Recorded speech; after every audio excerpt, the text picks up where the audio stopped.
What up, everybody? Good morning. Happy Friday. Dan Kasper Show is on the air. It is a Football Friday house party coming at you this morning, getting ready for the weekends. Appreciate you tuning in, however you may be tuning in on this October 21st.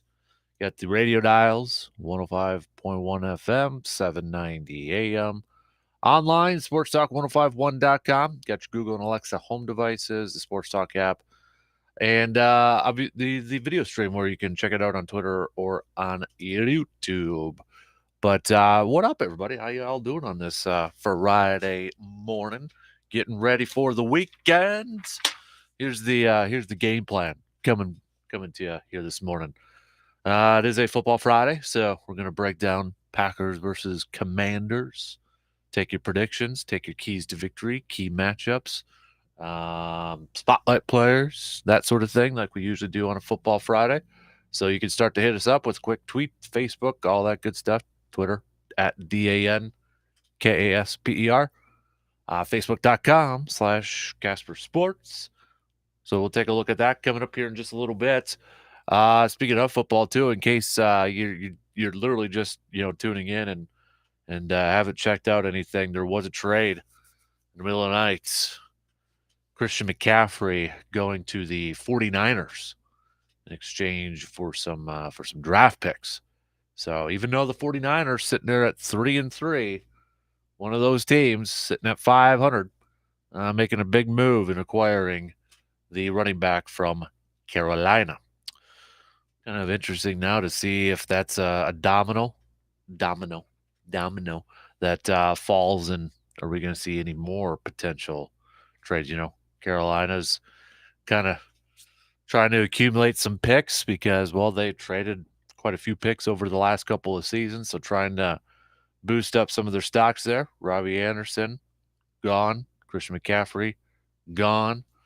Can anybody else be out there like DJ Moore, who I think DJ Moore, I know there's been some Packers fans that have been kind of like, yeah, let's acquire him and let's try to make a move for him. I do wonder how much that contract, though, kind of really hinders it because this year, I mean, his cap hit isn't bad at all. I mean, and it's prorated. So, right at the beginning of the year, it was about a $6 million cap hit. But next year it skyrockets to a $25 million cap hit. So, I mean, they could always adjust it, I would think. But ooh, yeah, that's a tough pill to swallow for next year. But for the people, for the fans that want to focus on the now, want to focus on this year, I'm probably not too worried about it right there. But we'll see what happens there. If Carolina is going to continue to kind of and accumulate some picks, but I'll be curious now that Christian McCaffrey's off the table, and that move's been made. Especially like in the NFC. Will we see kind of a reaction from some other teams? Like, the Rams now are probably thinking, okay, our division rival here, they made a move to bring in McCaffrey. What can we do? I mean, the Rams are not afraid to make moves, as we've seen in the last couple of years, right? With Von Miller last year, obviously signing Odell Beckham last year too. So, I mean, the Rams are not afraid to attempt to make some moves. Now, the question is whether they have enough in the bank to make those moves. We'll see. But, yeah, I would not be surprised. Actually, I'd probably be more surprised if the Rams don't make a counter move to this thing. Tampa, sitting at 3-3, knowing this might be the last year with Thomas Brady. Do they try to make a move? And of course, your Green Bay Packers. Will this kind of push them to make a move or not? I don't know, but trade deadline's coming up on November 1st. This might be after this week, and maybe we'll see some more stuff. We'll see. But, yeah, in case you missed that overnight. Sticking with football, we'll talk some Badgers-Purdue homecoming for the Badgers. First game for Jimmy Leonard on the sidelines at Camp Randall. So we'll talk a little college football coming up a little bit later on, and we'll hit up some of the high school playoff matchups with our good buddy Brandon Berg, sports editor of the Chippewa Herald. So we'll take a look at that. We got it inside the training room, just past 7 o'clock. We'll talk with Dr. Crow, Dr. Austin Crow, Chippewa Valley Orthopedics and Sports Medicine, going over the latest injuries in the wide world of sports. We'll talk a little bit maybe about Aaron Rodgers' thumb. What does he think is wrong with that thumb that's going on there? He did return to practice yesterday, still taped up and that sort of thing. Last night, Bucks picking up the win.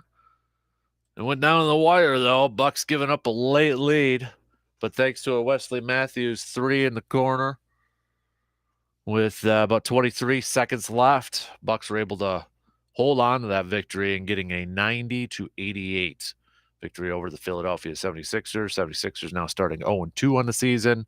Bucks with their first game 1-0. Giannis leading the way for the Bucks. And scoring 21 points, 13 rebounds, 8 assists.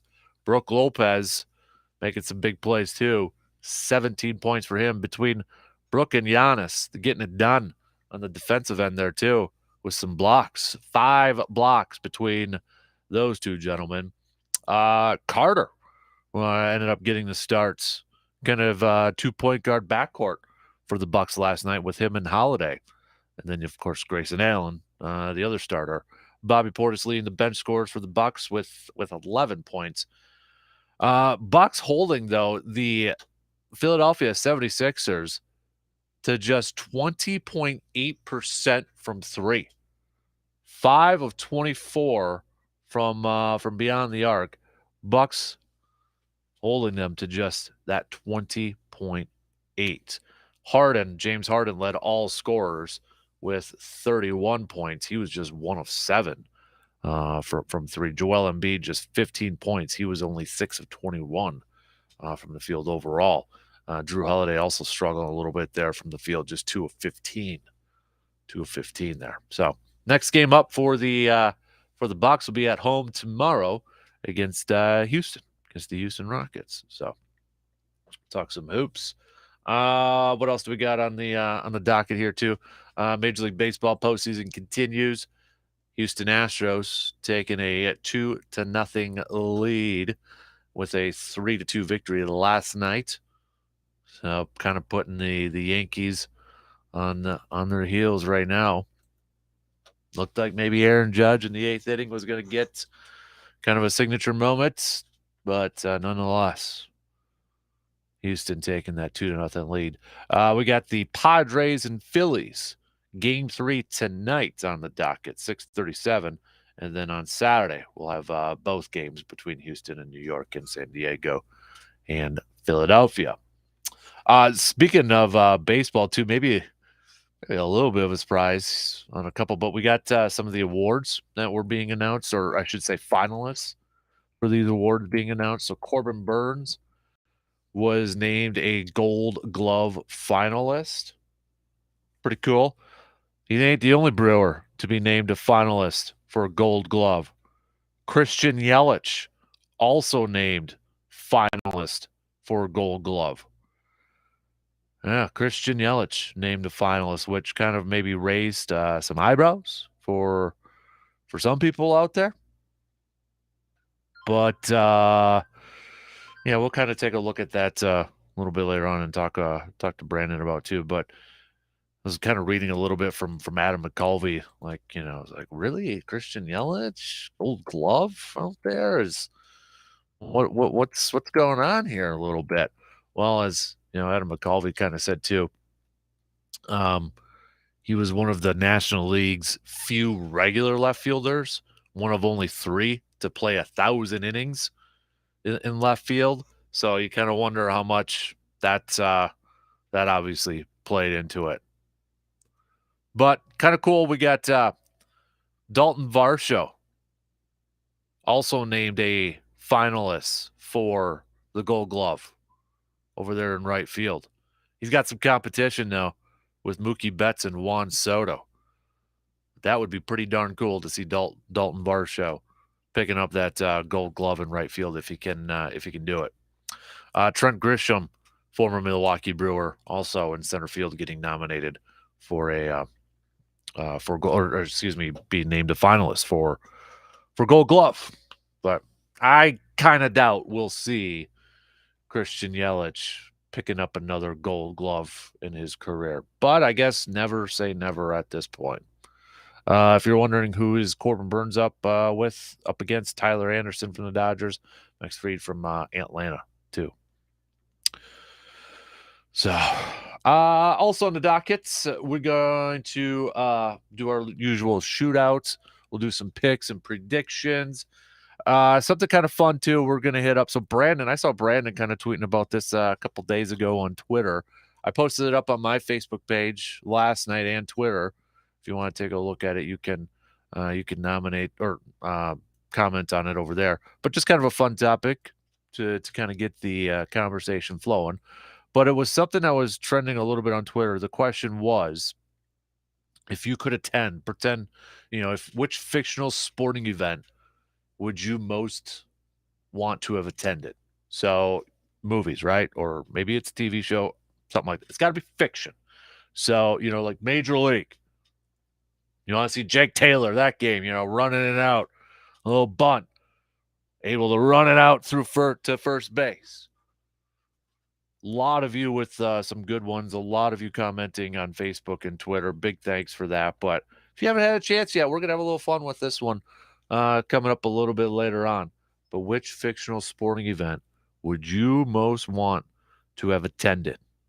Pretend it was real, and you can be like, okay, I'm going to go check that baby out. You know what I mean? So if you don't have Facebook or Twitter, you can hit us up with a quick text on the Shoe Doctors bullpen line, 715-830-1912. All right, let's get things rolling, though, here this morning.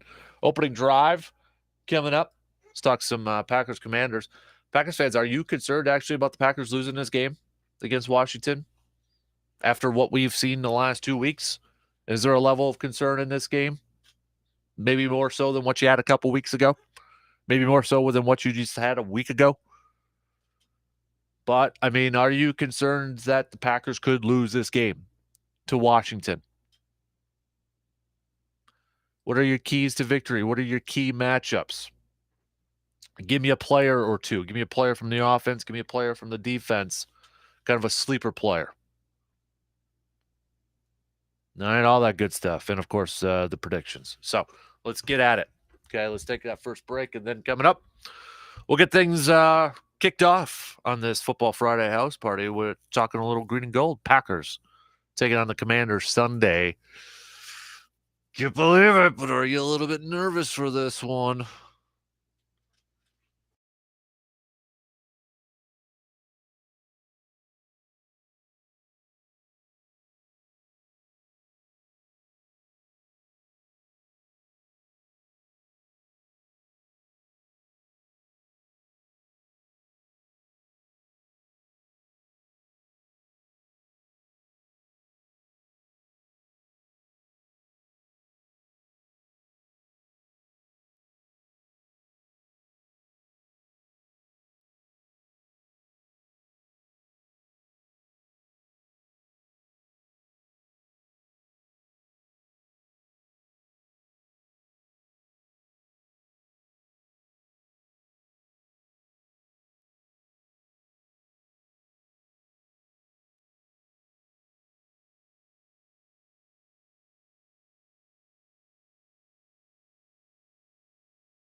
changing of the seasons, looking pretty darn good right now. It's gonna be different. Feeling like spring or maybe even a little like early summer with these temps this weekend.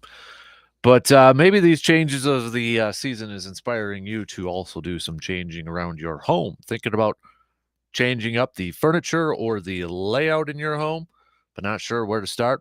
Here's a two-step process to help you all out.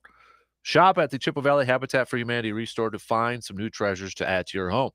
2, donate what you currently have and are replacing to the Chippewa Valley Habitat for Humanity Restore. It's that simple. So when you shop at the Restore, you never know what kind of treasures or items you may find there. And to top it all off, your purchase and donations go to help fund home bills for families in need in the Chippewa Valley. Win-win situation. So if you are inspired to do a little changing, change it up with Chippewa Valley Habitat for Humanity Restore.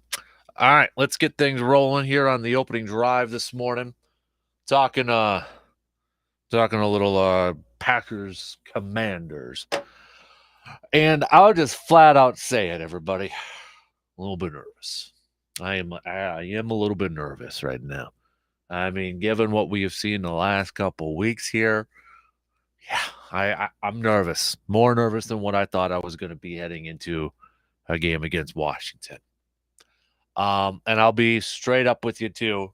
I'd rather have Green Bay facing Carson Wentz than Taylor Heinicke. I just think, Taylor Heinicke, he's going to come out. We saw him last year with Washington. Threw for over 250 yards, rushed for almost 100 yards. So he's able to use his legs. But you got a backup quarterback coming into a situation where, he's a little bit of a gunslinger. He doesn't play too timid, right? He's willing to take some risks and all that sort of stuff. And, bringing in that more athletic quarterback, I'm actually a little bit more nervous with this thing here. So, and you kind of look at Washington too, and I mean, if we're looking at the offense here, they've got some playmakers. They're going right now with what looks like to be kind of a three-headed running back system. You got Gibson, Brian Robinson. What a story from him. A couple months ago, recovering from gunshot wounds, and now he's back on the field and playing. He's already played in a couple games here for the for Washington. So I mean, Gibson is a player that obviously has showed he can run the ball, but also catch it out of the backfield too. So with the Packers defense that has been struggling to stop the run on a consistent basis here, you're going up against a couple of talented running backs here. Well, I could give them some fits. And then, of course, the mobility of Taylor Heinicke. And then you kind of look on the receiving side of things. Terry McLaurin. Sure, some of you probably have him on your fantasy football teams. You got Curtis Samuel. You got the rookie Dotson. Now, I'll be curious with Dotson coming up here because he did re-aggravate his hamstring injury in practice yesterday. Was trying to find out a little bit more because there was video where he kind of laid up a little bit, but he said afterwards that he aggravated his hamstring injury. But he also said it's not too bad, should be all right, just need to rest it. Now, I don't know if that means he will be out for this game against Green Bay or not, but something to monitor. But, I mean, you look at these players on offense, right? And you're like, well, how come they're not doing a whole lot more? And you kind of wonder, is it because of the quarterback? Is it because of Carson Wentz? And that's what kind of makes me a little bit nervous here with an athletic quarterback of a Taylor Heinicke kind of going out there and just like letting it fly, making some plays with his feet. If he's able to scramble and he's able to get out of the pocket, extend those plays, can those receivers kind of break that coverage and be able to, make some big plays and pick up some yardages that way. So, yeah, I'm a little nervous. And then, you look at Washington's defense. I know we talked about it the other day, but pressure rates are right towards the top there with Green Bay. They're right there with Green Bay, too, in terms of one of the better third down defenses in the league. But both Washington and Green Bay, not so great on first down. And when you look at Washington's defense, I mean, it's the front, even without, oh man, I just blanked on his name from a lot. Chase Young. Even without Chase Young, they still got Jonathan Allen up there, Montez Sweat up there, bunch of first rounders up on that front that can get after the quarterback. Jonathan Allen this year's got 3.5. Payne's got 3.5. Then you got Davis, the linebacker's actually got 3 sacks on there too. So they've been able to get after the quarterback. So what are the keys to victory? What are the key matchups in this thing? Well, I think one of the key matchups, I think it's clear. It's Packers offensive line going up against Washington's front. I mean, this offensive line was awful besides Bakhtiari and Myers last week. It was awful. Are we going to see a change against Washington? Are we going to see Yash playing right tackle? Are we going to see Elton Jenkins moved inside? Could we see both guards of Runyon and Newman benched? We're going to see the rookie Zach Tom. We have no idea. And honestly, we probably won't know until Sunday when they're out there warming up and the reporters are out there like, oh, that's the 5 that's warming up right now. Because what we saw against the Jets was inexcusable.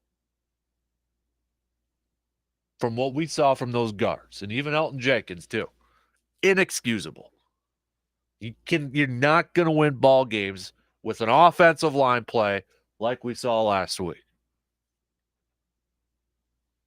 So step up, man up, and bounce back from that performance against the Jets. Starts with the Packers offensive line, able to protect the quarterback, able to open up running lanes for that running game. And let's, when we actually have a successful run, let's try not to get flagged for a penalty for holding too, okay? Don't need to be taking that energy out of there and sucking that thing out. Offensive line play for Green Bay has to step it up and go out there and dominate the line of scrimmage. Getting that running game going.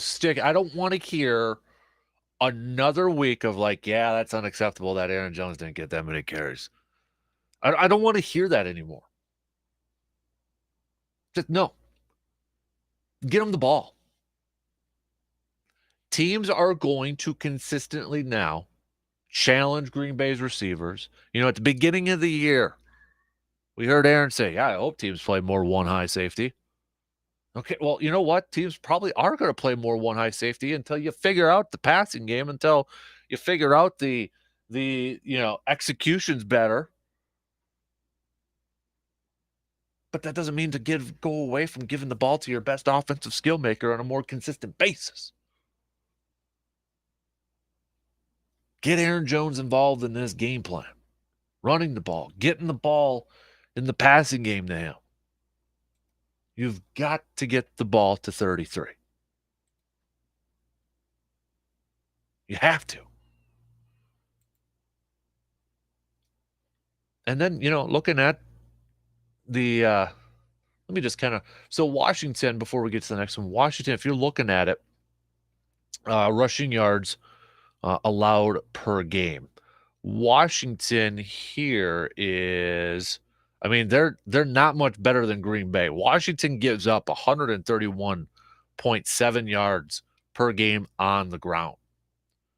Green Bay is right behind them at 135.2. Carolina is the team in between them. You're talking Green Bay and Washington both in the bottom tier in terms of how many yards they give up on the ground. Got Aaron Jones. Okay. Can feed them.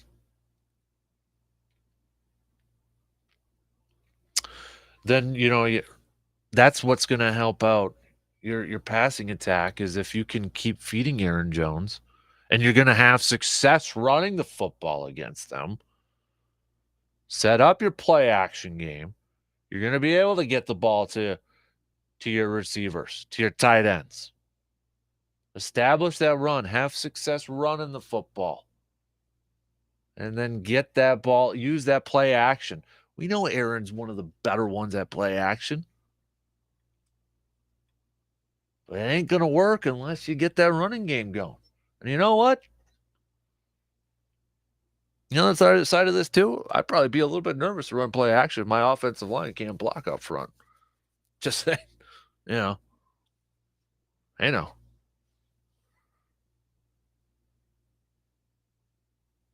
But get Aaron Jones going, get that running game going, get A.J. Dillon in a little bit of a groove as well. Get that play action thing going. Have some extended drives. Have 6-7 minute drives, ending with tuds with those touchdowns and not field goals. Defensively for Green Bay, you can probably make the case here too. It's like, okay, key matchup defensively. What is it? Well,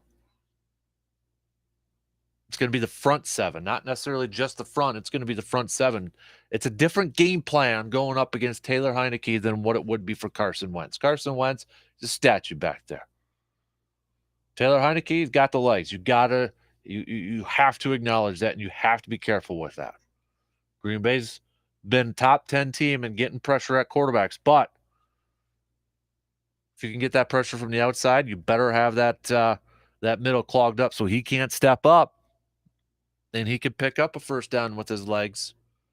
You have got to collapse the pocket. You have got to bring the pressure up the middle. Don't let him step up. And then, if he's able to hit the outside, you have got to do a better job at setting the edge. Be fully aware of Taylor Heineke and him scrambling and running with the football. Make him uncomfortable. Make him try to, make some mistakes. Throw into tight coverage. But if you get that pressure, you have got to collapse the pocket. It has got to come from up the middle and contain the outside. Or if it's coming from the outside, that middle, there's got to be a wall there that he cannot really step up and run for, 10 yards or whatever. That's that front. That's the defensive lineman. That's the outside linebackers. But it's also those inside linebackers. Quay Walker, I'm looking at you, man. Okay, show off that speed. This is a game for Quay Walker to kind of, all right, I got to, Taylor Heineke might be my guy. I got to focus on him too. But also with these running backs that we just went through, with Gibson and Robinson, these inside linebackers, you're going to have your hands full. Let's see that sideline to sideline speed that we keep hearing about. Devondre Campbell so far this year, I know people have kind of been like up and down on him. But so far this year, he's been pretty solid in coverage.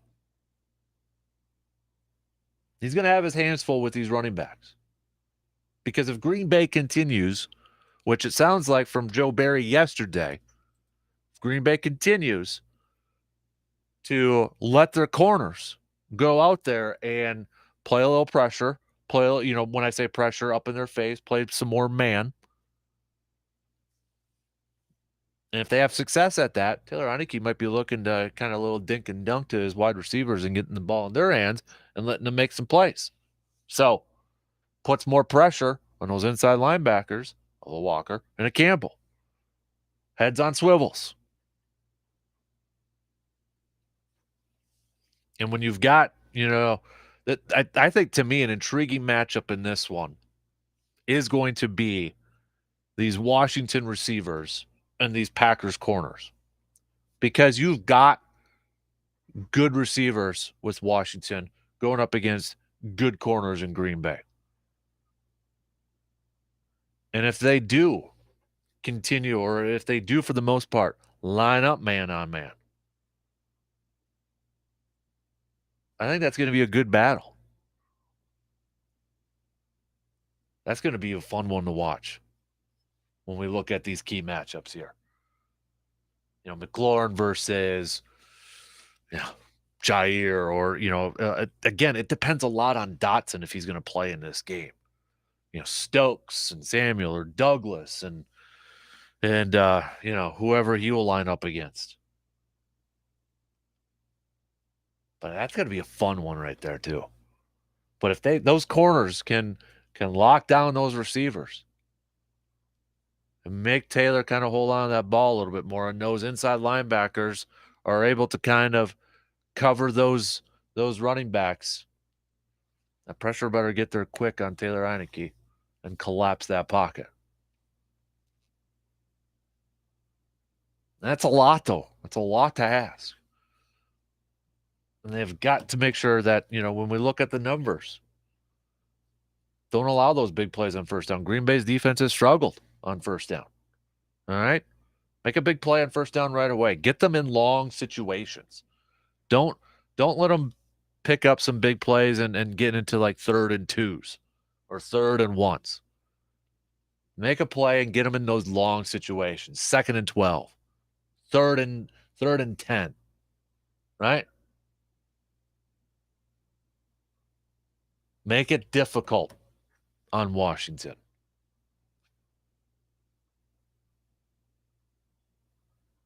And I want to see this Packers defense just tackle better than what they were at the end of the game last week. Whether it was just, they were getting tired or what, but tackle better. You got to wrap these guys up better. You can't get away with what was going on towards the end of the game last week, right? When we saw Breece Hall or even Michael Carter kind of running with the ball, and it's like, how many tackles did those guys break? It seemed like, officially it may not be as much as what we saw on the 2, but it was like, just wrap them up and get them down. Come on, no, let's go. Don't allow them to have those big plays, and don't allow Washington's offense to be on that field for 6-7 minutes on a drive. Just can't do it. But this is a huge game for Green Bay. I don't care what week it is. I don't care the opponent. Looking at the situation at hand, week 7, you're 3-3. You've got Buffalo. You better not be looking at Buffalo the following week. You don't have the luxury, Green Bay, to be looking past Washington right now and kind of eyeing up that game at Buffalo. You don't have that luxury. No. You've got to win this game against Washington. We can look past it because we're looking at this schedule and like, okay, after Washington, you're at Buffalo, you're at Detroit, which, Detroit I know has come down here, but then it's like Dallas, Tennessee, and Philadelphia. Washington, Buffalo, Detroit, Dallas, Tennessee, Philadelphia. It ain't getting any easier. You've got to win this game against Washington. To me, this is a must win. You can't go into Buffalo, a game under 500. You've got to take care of your business. Because, man, starting next week and, through the month of November, we're going to have some tough games. Green Bay's going to have some tough games. You want to be a playoff team, you better win some of those games, though, too. And right now, the way Green Bay's playing, I don't have any confidence. I'm not guaranteeing anything. This Washington game makes me a little bit nervous because you're looking at it on paper and you look at these players and it's like, Washington's got some dudes. And the way Green Bay's been playing, it's like, it makes you a little bit nervous. And it kind of makes your head scratch too. It's like, Washington's got some playmakers, but why haven't they been doing anything like on offense and maybe putting up enough points? Yeah, I think a lot of it is because of the quarterback play. And I guess you kind of have to maybe kind of question, the offensive mindset, coaching-wise, play calls.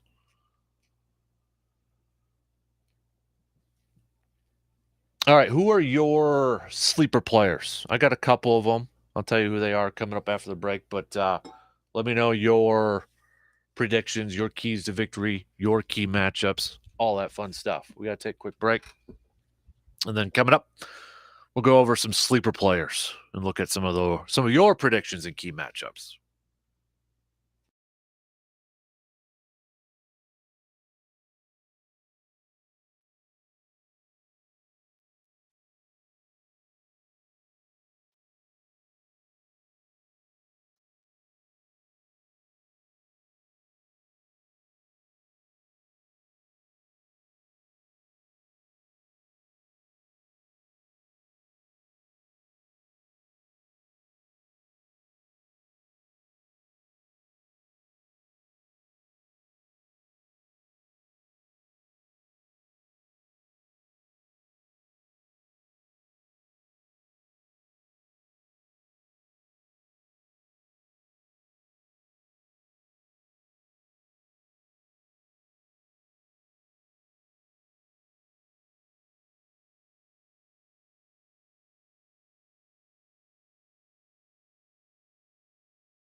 We're getting a little bit of a break from the colder temperatures, it sounds like, today and this weekend, but they'll be coming back, don't you worry. Maybe some of us already knew that without looking at the calendar because that's when you start to feel that pain in your knee again, which helps you forecast that temperature. While that pain in your knee may make a reliable weather forecaster, in your opinion, it should also be a reminder for you to make that appointment with Chippewa Valley Orthopedics and Sports Medicine to get that pain checked out. Start off by visiting cvosm.com and start living that pain-free life today. We'll chat with Dr. Crow for our Inside the Training Room segment from Chippewa Valley Orthopedics and Sports Medicine, just about 7:05, a little past 7:05 here this morning. So some sleeper players for me. Defensively, I kind of already mentioned him, but I'm going to go Quay Walker on this one because I think this has got to be a game for him to kind of maybe this is his game. And he's had moments, he's had moments, but he's played like a rookie this year, up and down here and there. But I'm looking at number 7. He might have his hands full, kind of paying attention to Taylor Heineke, him being mobile. And then you got the running backs of a Gibson and Robinson, both running the football and catching the football. So I'm looking at Quay Walker as a guy on defense, as my player who's, spotlight's on him. This has got to be a Quay Walker game on defense because he's going to be. I got a feeling he's going to be tasked with a lot of responsibility, and he's going to be, asked to do a lot of things and be a big time player, PTP or primetime player in this game. Offensively, I want to pick somebody on the offensive line. But I have no idea what they're going to do with the offensive line. Like to me, it's the offensive line, but what is the offensive line going to be? We know Bakhtiari is going to be in there. We know Josh Myers is going to be center. We know Elton Jenkins is going to be in there, but where? Are they sticking with him at right tackle? Are they going to put him back to guard? Are they going to keep the group that they've had the last couple of weeks here? Are they going to put Yash in there? Are they going to put the rookie Zach Tom in there? So I guess for me, it's going to be the offensive line as a whole, just because I have no idea what in the world it's going to look like. I don't know who's going to be out there besides a couple of dudes. If we knew it was going to be, hey, Zach Tom, the rookie's going to get his first start, I'd probably pick him. But I'm going to go with the offensive line as a whole as my players, I guess, we'd say player to watch or the focal point. I got to come up with a creative name like that. I don't necessarily like sleeper players. I don't like that necessarily, but the who's under the microscope maybe. Which player's under the microscope? Quay Walker on defense, offensive line for me on this Packers ball club because they have got to bounce back from that performance last week. You're going up against another defense that gets a lot of pressure on the quarterback. Add that all in with the uncertainty of who that starting 5 is going to be. I have no idea. No idea. And I'll be curious to know, too, with this, Christian Watson ain't going to play. Randall Cobb ain't going to play. They can't elevate Juwan Winfrey anymore because he's already did the max 3. So the next time they bring him up, he's got to be on the 53-man roster. They can't send him back down to the practice squad. So you're kind of looking at this. Does this mean, I know they're kind of like, well, we're not jumping to the conclusion of Sammy Watkins playing this weekend. So, I mean, you're looking at it right now. It's Lazard, it's Romeo Dobbs, it's Amari Rogers. And they got Torrey. I mean, Samari Torrey. Could we see a little Nebraska rookie action this weekend? If we're looking at, pass catchers and that, I'd probably throw in Robert Tonyan. Coming off of 10 catches, franchise record last week, starting to maybe gain some more confidence in that knee.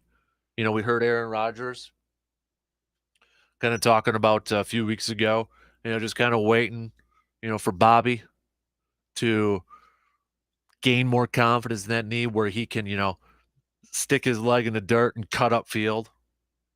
Because he said he's so good at, like, doing a little juking, showing off that some of that speed, making guys miss. Aaron said this week that he's got the second best hands on the team. And yes, in case you're wondering who was first, according to Aaron Rodgers, Aaron said himself. I don't know if that was kind of tongue in cheek or joking there a little bit, but I mean, we knew that too. So I feel like we're maybe getting, hopefully, ideally, a little bit more involved with Robert Tonyan now in the passing game. I think they need to.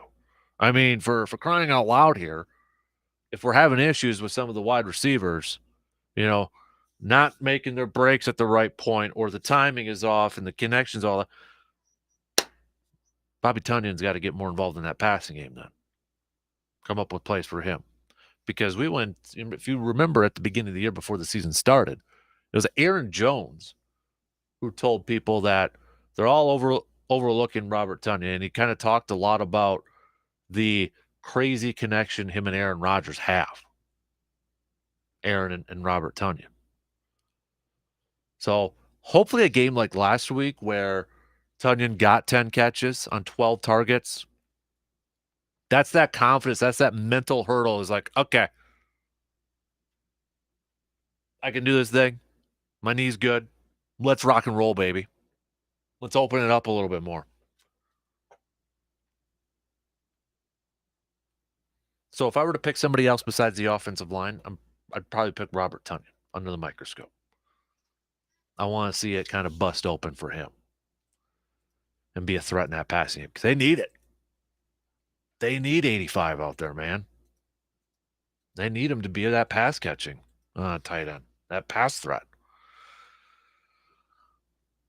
All right, well, I'll open up the texting line a little bit later on here. But if you got any keys to victory, key matchups, and send me your predictions for this game, hit me up, or you can do so with a tweet at DANKASPR, Facebook.com/Kasper Sports, or on the YouTube live video stream, or a text on the Shoe Doctors Bullpen line 715-830-1912.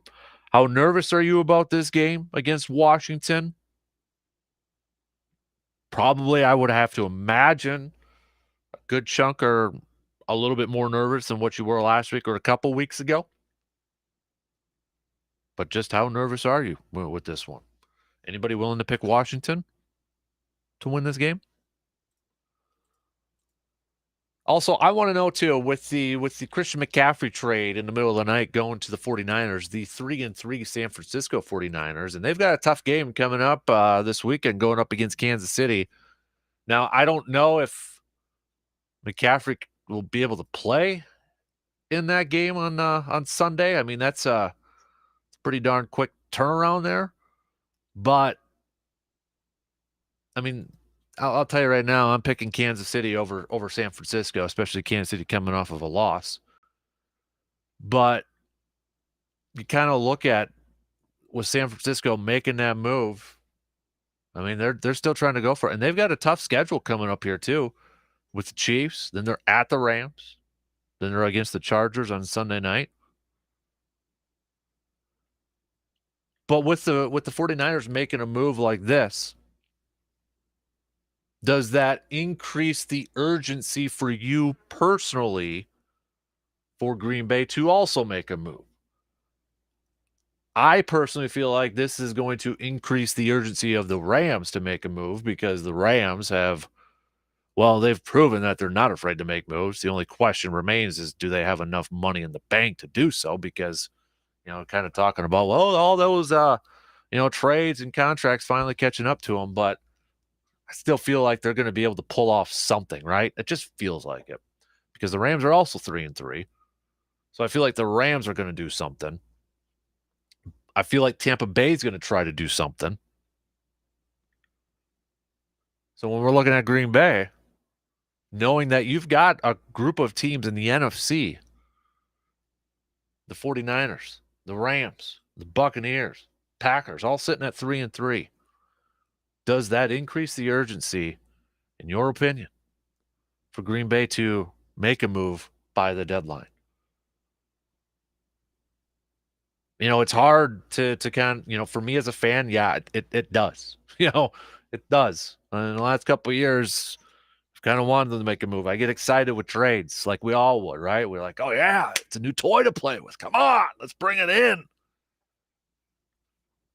But then you have to like, how much does it cost and all that? But you know what? I don't care about the cost right now. I'm focusing on this year. If that helps the team this year, come on, baby. But I know there's names being floated out there. Claypool, Moore, but I guess I should say DJ Moore and now maybe Elijah Moore, who has requested a trade from the Jets. I guess Denzel Mims, too, as the Jets is still out there at the beginning of the year. He requested a trade. You get 2 wide receivers requesting trades from the Jets there.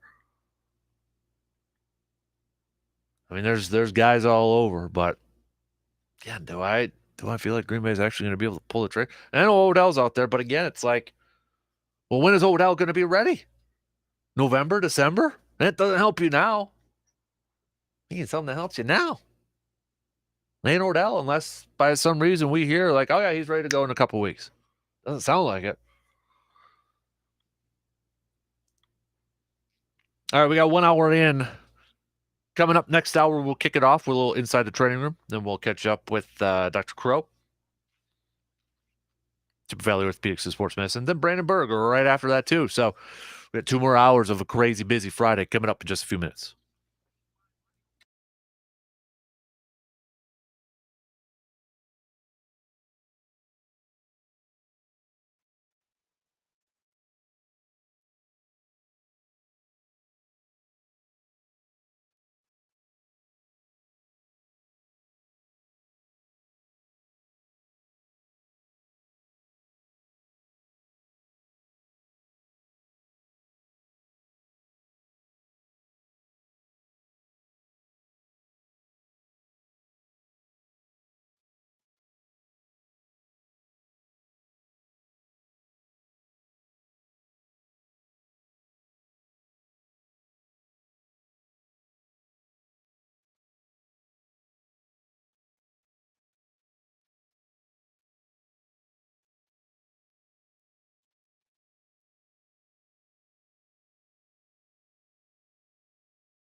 best audio entertainment this fall is on Audible. It's the home of storytelling with audiobooks, exclusive originals, popular podcasts, and more. All in one app. Sign up for a free 30-day trial at audible.com.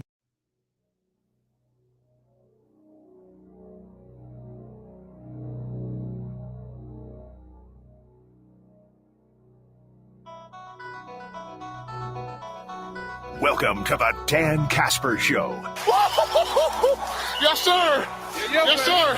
It's the show that features serious, thought-provoking sports talk and insightful sports commentary. You knew it. In other words, it's the show where they all talk a crap load about sports. Let's go for it. Now let's introduce your host, a man who lives and breathes and has a passion for sports. A man who breaks everything down in the sports world and gives you everything you need to know. Plus a bunch of stuff you probably don't need, but you'll still enjoy it. You can't handle the truth. Here is your host, Kasper. Prime time. Second hour kicking off on this Football Friday. Big thanks to all of you tuning in and wherever you may be tuning in on this. Sounds like it's going to be a nice Friday weather-wise out there. Perfect for first round of some high school football playoff action.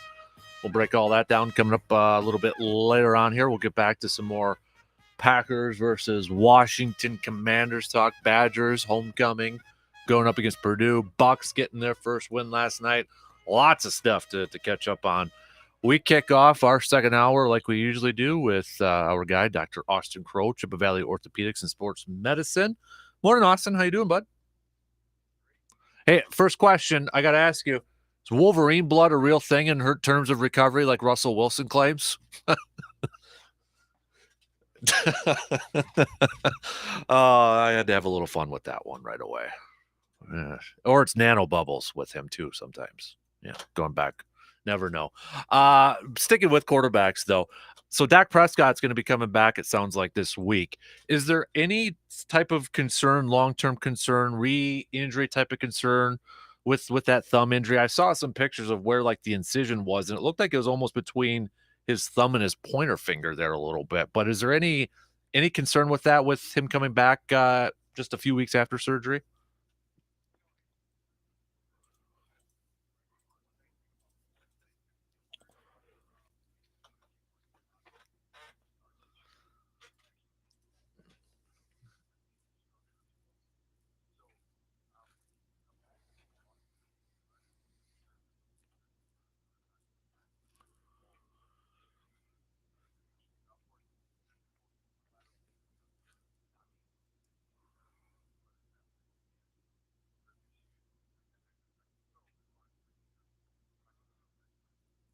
It seems like we've got a few quarterbacks that are going through some like finger or hand injuries right now, and one of them is in Green Bay with Aaron Rodgers. Now he's been sitting out the Wednesday practices, but he's been practicing on Thursdays with tape on his thumb, but then he doesn't have tape on the game. Do you kind of have an idea what it might? I mean, I don't think it's broken or anything like that. I mean, it could be completely wrong, but could it just be like a bone bruise or something on there?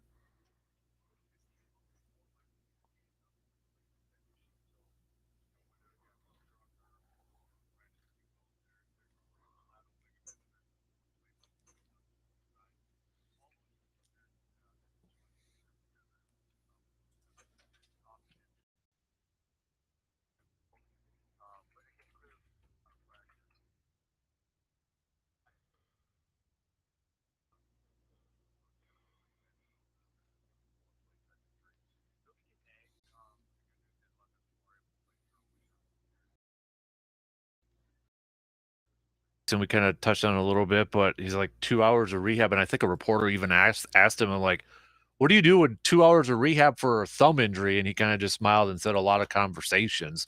Because I'm like, how much do you really can you rehab a thumb injury like that?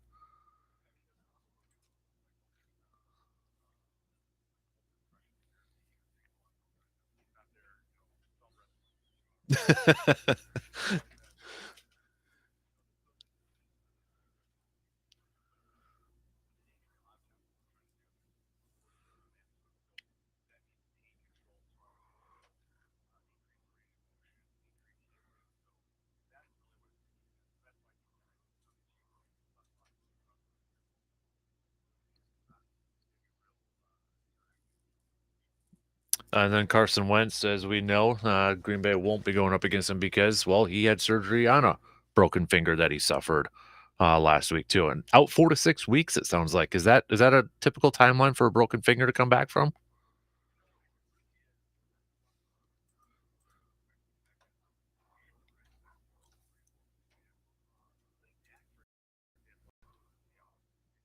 Yeah.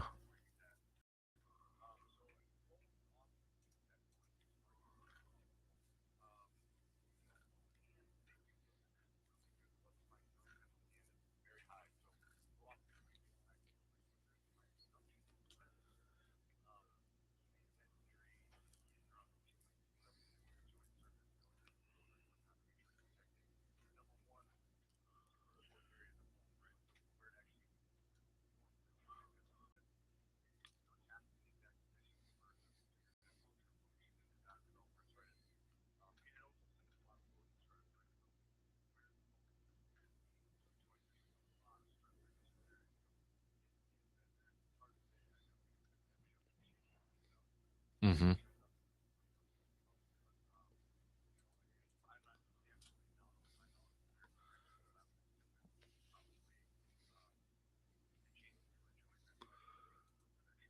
I've heard you mentioned a few times with like some of these injuries and broken bones, blood supply in that. Is that the number one factor in terms of recovery? Just how much blood supply can get to an injury, or is that mostly for bone injuries?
He's Dr. Crow, Chippewa Valley Orthopedics and Sports Medicine for inside the training room.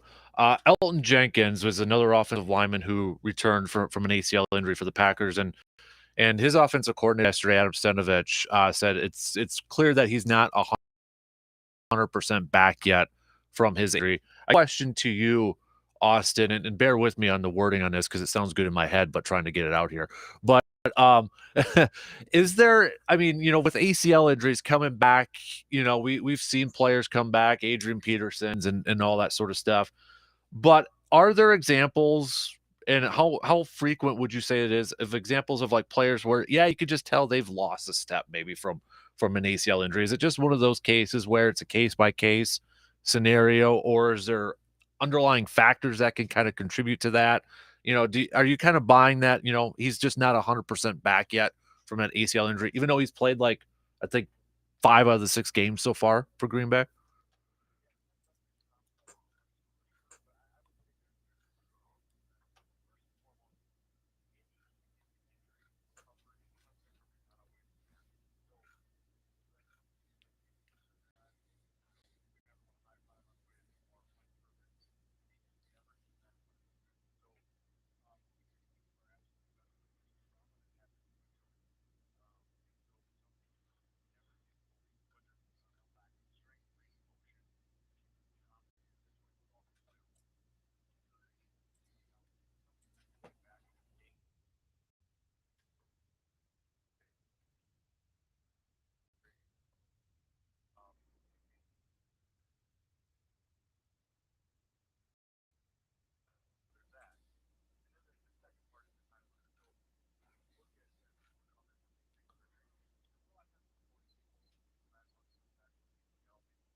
Interesting. Last question for you.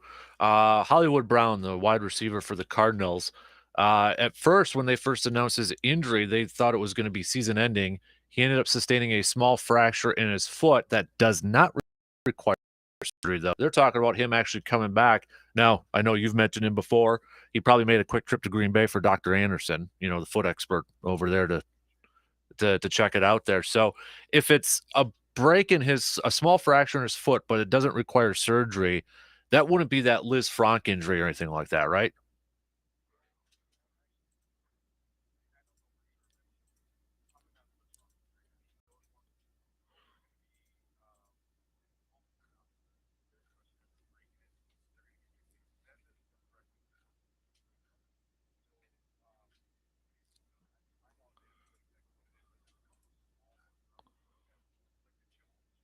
Mm.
Dude, I love chatting with you every Friday, man. Learn everything new. Appreciate the time as always, Dr. Crow. Inside the training room. Have a fantastic weekend, buddy, and we'll catch up again next week, okay? You got it. There you go. There's Dr. Crow. Again, love chatting with Dr. Crow every Friday and well, learning something a little bit new and all that good stuff. Let's take a quick break and then we're going to bring Brandon in here, and he's got a busy night on his slate here too, and well, probably for the next couple of weeks here. So let's do that. Quick break, and then we got Mr. Brandon Berg coming up after these quick words.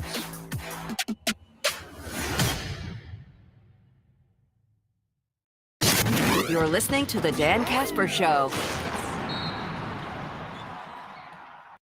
Colder temperatures are on the horizon, but some of us already knew that without looking at the calendar. That's because you started to feel that pain in your knee again, which helps you forecast that temperature. While that pain in your knee may be a reliable weather forecaster in your opinion, it should also be a reminder for you to make that appointment with Chippewa Valley Orthopedics and Sports Medicine to get the pain checked out. Start off by going to cvosm.com to make your appointment and start living that pain-free life today. Welcome to the Carpet City Match Game, the show where we find the perfect carpet for your home. Let's meet today's contestants. Hey, yo, they call me Mohawk. I like quality. I am easy to install. And if you don't want to do the job yourself, RELAX. The crew at Carpet City Flooring Center offers professional installation services. You can even request an estimate. And trust me, I'm worth it.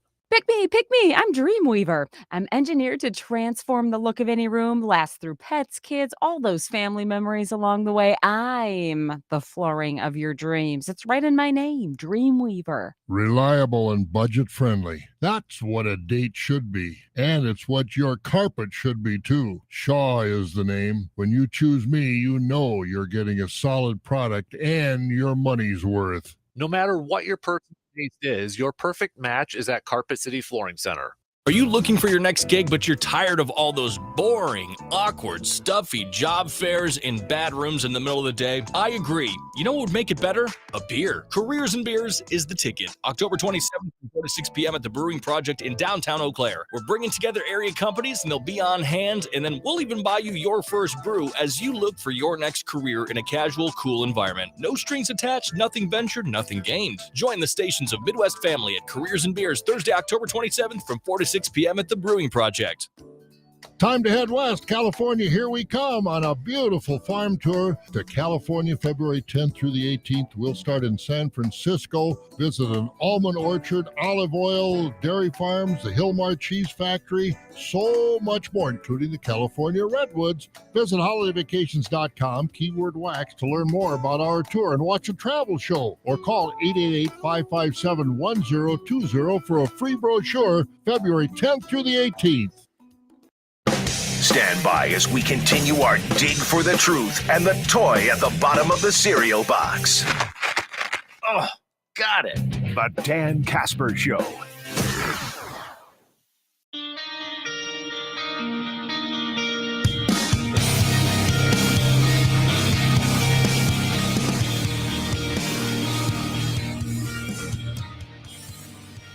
It's a scary time right now because everywhere you turn and look, there's vampires, ghosts, and other monsters like Brandon Berg all around the place, people's yards and in the stores. Of course, we're talking about Halloween, but while it's a spooky time of year, one thing you shouldn't be scared about is getting that new floor in your home. That's, of course, if you use Carpet City Flooring Center in Eau Claire. Starting a home improvement project can be a scary thought, but with the help from the fantastic group at Carpet City Flooring Center, they'll help take away any of the nervousness you may have about putting in that new floor of yours. Carpet City Flooring Center is with you every step of the way, from helping you select the right style that looks great in your home and fits in your budget, all the way to the install and financing options. So the only question you have to really ask yourself is, what type of flooring are you looking for? Are you looking for that carpet, luxury vinyl, tile, laminate? Well, Carpet City Flooring Center carries all the latest styles and trends to help you make your decision. Shopping for a new floor doesn't have to be scary. That's if you shop at Carpet City Flooring Center. We'll have our Carpet City Flooring Center athlete spotlights or sports spotlight of the week coming up in the next hour. We'll announce that, but the new certificates went out in the mail yesterday, so athletic directors across the listening area, make sure you're watching your mailboxes coming up. A couple of texts here. The Honorable Travis from A-Town. I'm going to be watching the interior offensive line, hoping LaFleur puts the right pieces in place. If 12 has time to step up in the pocket, we may see a whole new offense. Also, good luck to the Beavers football team in Mondovi tonight. Hope the dam is strong enough to keep the Buffaloes out of the end zone. Brandon's mom here. Good morning, all Packers. Well, they all have to play better and make a statement. Also, shout out Brandon's birthday on Monday. So happy birthday to Brandon there. And she gave me the date too for the Brewers Red Sox bus trip. Yeah. Non-draft day. It is not. So, it is not. So you have no excuse. I don't have any excuses this time. That's right. So big 37. Is that right? Yeah. See, I believe so. Yeah. I said this last night to her. I'm getting to that age now where I actually have to think of how old I am. Yeah. Where someone asks, I'm like, oh, hold on. Let me count on my fingers. Well, since you're not on Monday, happy birthday. Well, thank you. Yeah. Everybody else, give Brandon a nice little birthday shout out. We'll pass it along to him. So it's on your birthday wish list. Got anything? Not really. No? Okay. Yeah, you're at that age that you don't care anymore. Just another year around the sun. Yeah. Sort of thing. Pretty much. Okay, so we got first round of playoffs for football starting this week. My first question, though, to you, when those brackets came out, did anything stand out to you? Anything surprise you a little bit, or not really? I think this is, I believe, the second year that they've done the seeding electronically. Mm-hmm. The WIA has a seeding system for it, and they'll say what goes into the system, but they don't necessarily say what's weighted more than others, just so people don't try to game the system. Right. And I don't know. I mean, I don't know. I don't know if there was too much that surprised me. Mm-hmm. I mean, it was kind of interesting way of doing it this year with the 1 hour basically bracket reveal show they had, which is an interesting idea. Mm-hmm.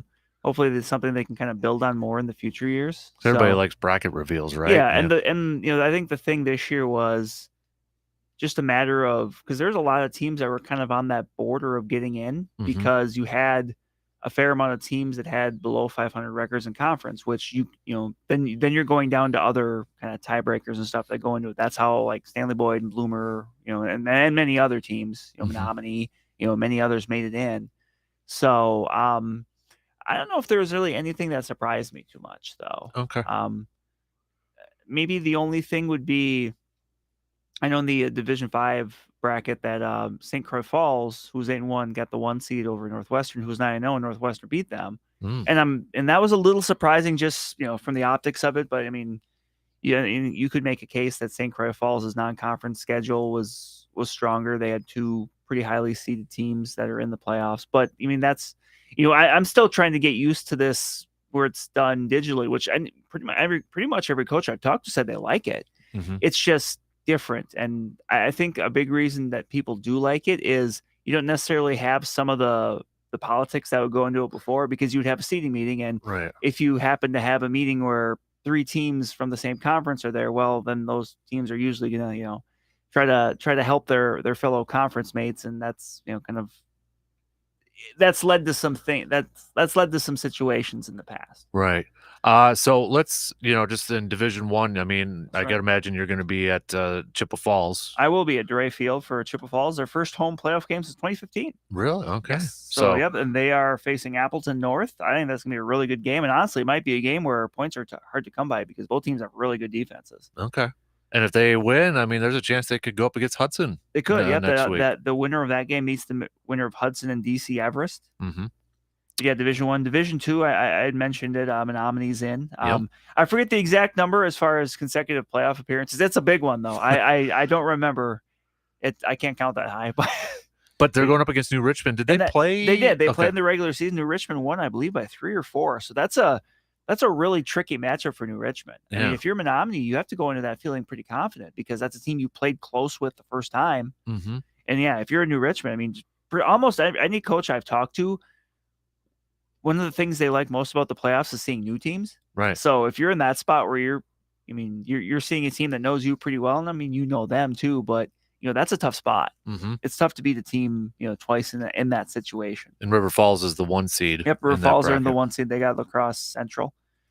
Division 3, most notably for around here, Rice Lake's a 3 seed. Medford's the 4. Yep, they take on Merrill. Medford's the 4. They got Lakeland. Mm-hmm. That's a good old rivalry there. Oh, I don't know if it still is, but it was at one time. Was at one time, yeah. Yep. Division 4, Altoona's the 8 seed. They make the trip to Columbus. St. Croix Central on the road at Wisconsin Dells. Baldwin-Woodville on the road at Adams Friendship. Ellsworth, the 2 seed. They got Mauston. St. Croix Central's a 6. Yep. There are a lot of middle borders in there. Obviously, Altoona still is Cooley, but right. And I mentioned Division 5, St. Croix Falls, the 1 against Bloomer. Mm-hmm. That's an interesting bracket though, because you have 2 defending state champions. You have Lacrosse Aquinas, who's the 3 seed. They play Lacrosse. They play Durand, Arkansas tonight. The winner of that game would meet the winner of Northwestern and Stanley Boyd. Mm. And then you have Colby, who won the Division 6 title last year, bumped up to D5 this year. They got GET, and they faced the winner of Bloomer and St. Croix Falls. Interesting. So I can't imagine very often that it's possible. Now that's a bracket that stock full of good teams and good programs. That's right. I think that's going to be one to keep a close eye on. Division 6, you got Cadott hosting Ladysmith, and that's actually the first time ever Cadott has hosted a home playoff. I was going to ask you about the Cadott one because it seems like that's a little bit of a kind of a misnomer there because Cadott has been the higher seed before. Remember, they won state in 1999, mm-hmm. so they've been and they were unbeaten that year. But at that time, their venue was not deemed fit to host a playoff game because they didn't have fencing around the state field. And that's changed since then. So this is actually the first home playoff game in history for Cadott. Well, that's cool. That's going to be a rocking environment, I have to imagine, tonight. And they play Ladysmith, and they would face the winner of that game would go against either Stratford or Cumberland. Mm. Obviously, the texter alluded to the Division 6 matchup with Mondovi hosting Augusta. Also got Fall Creek at Auburndale. Yep. Division 7 is, Regis is a 1 seed there. They got Stevens Point Pacelli, one of 2 old Central Wisconsin Catholic Conference matchups that are going on tonight. Otherwise, you've got Turtle Lake playing at Edgar. You got Boyceville at Elmwood Plum City in a rematch of a regular season game there. Mm-hmm. The Fighting Chance Dickmans of Cashton are 1 seed. The Fighting Chance Dickmans are having themselves a good year. Yeah. They beat Bangor earlier on. Yeah, that could be a. Mm-hmm. And then 8-man, we've got quite a few local teams in there. We do. We've got the other CWCC matchup is McDonald playing Wausau Newman. Mm-hmm. Wausau Newman, the defending state champions. They won like 25-ish games in a row. Holy crap! I mean, they're definitely a premier program in 8 man. You got Gilman as a 2 seed in that same little group of 4 hosting Three Lakes. Yep. And then we got Shell Lake and Clayton. Yep. You got above, yep. Did McDonald and Newman play this year? They did not. Okay, they was did that not. last year? They have in the past, but with the recent rounds of realignment, Wausau Newman has moved out of the CWC, that conference. Gotcha. So they don't have any crossover games. So at this point, it's really the only chance they would probably play, unless they somehow got moved back in there together, would be in the playoffs like this. I know what ifs sort of thing here, but like, if Owen and Thorpe would have been playoff eligible, would they have been pretty like a 1 or 2 seed in there? Yes. Yeah. I Owen would have been a 1 for sure, and Thorpe I think would have been a strong 2. I mean, Owen, they beat Thorpe. I mean, they beat Thorpe I think by 20. They beat Gilman. They beat McDonald. Yeah. I mean, that Owen Withy team is a very good team, and Thorpe was too. I mean, that was a game that I mentioned Owen Withy won by 20, but it was close into the second half. Gilman I think is kind of in an interesting spot because they played those 2 teams as good as anyone this year. Owen Withy got an early lead on. They kind of battled back, and then Owen Withy kind of closed out the end. Thorpe, that was a game that was decided in the final minute. I mean, that's a Gilman team that, I think they're in a good spot going into the game with Three Lakes tonight. If they would win next week, facing either Newman or McDonald, that's an interesting matchup. And that Wausau Newman McDonald one is interesting too, just because I mentioned the long win streak for Wausau Newman, but McDonald comes in with a lot of momentum. I mean, that's a team that can put up points too, and I'm going to be very interested to see how that one works out. I think in a game that's going to probably have a lot of offense, I think whichever defense grabs a couple turnovers is probably going to be the deciding factor there. Okay. And then I know we have kind of moving on here, but playoff start for volleyball, right? Yep, volleyball's underway. Last night I was in Stanley for Stanley Boyd and Nakusa, Division III regional semis. Stanley Boyd won, so they go into regional finals, which are Saturday night. A lot of area teams still live, and I know in Chippewa County got 4 of them. The 4 state-ranked teams with Chahai, McDonald, Stanley Boyd, and Bloomer. Also got those are 2 winners, by the way, of the Carpet City Spotlight. They are. Memorial and North are also in the Division I regional finals. Eau Claire Manual actually plays McDonald, so 3 Eau Claire schools there. Just a very good contingent of teams right now. And then after Saturday's sectionals are next Thursday and Saturday.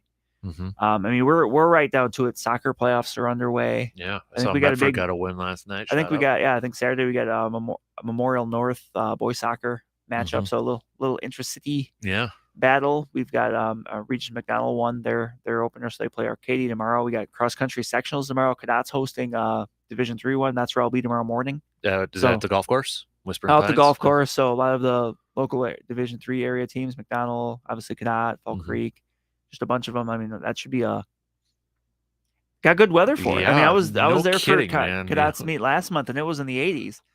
And I was talking with people and kind of joking, like, man, the next time we're here, it's gonna be like half as warm. Yeah. It's actually gonna be pretty nice. So perfect. But we got cross country going underway. Is it team tennis going on? Team tennis is going on this week. I think Hudson's down there for Division I.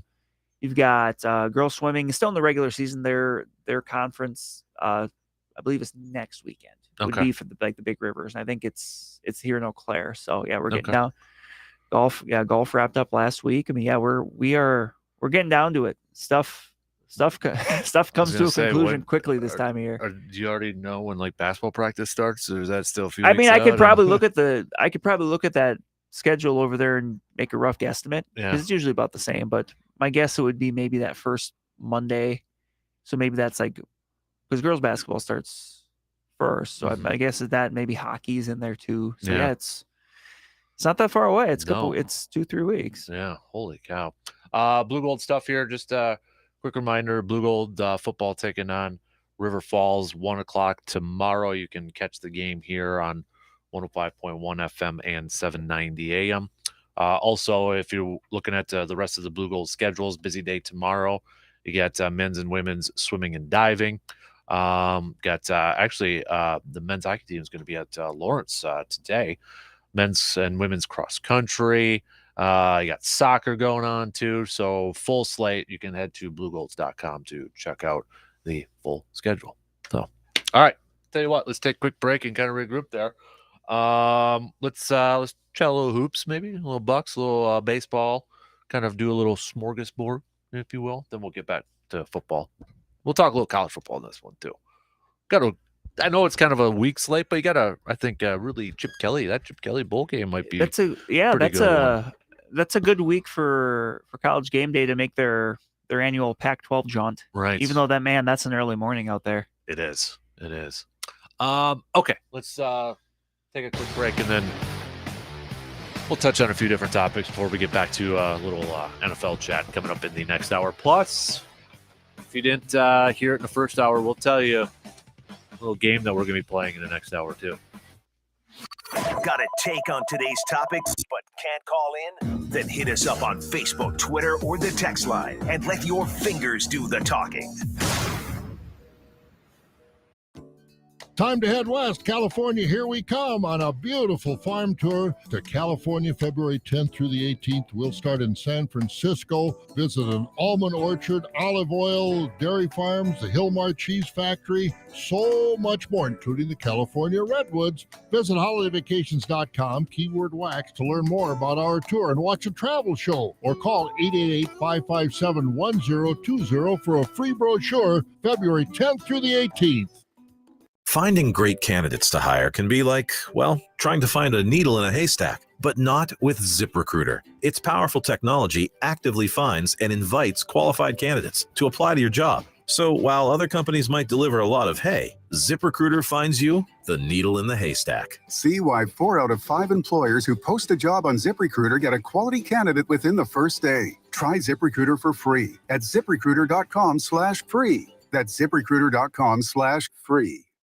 I'm Rocky Moselle with StarRegistry.com. Since we're children, we've been told to reach for the stars. It was great advice. Now it's a great gift. Name a star after someone. For $54 and a call to 800-282-3333 or visit StarRegistry.com, we will name a star after someone very special to you and send an incredible personalized gift. The new star name will be recorded in book form in the U.S. Copyright Office. Call the Star Registry, 800-282-3333 or visit StarRegistry.com for the hottest gift.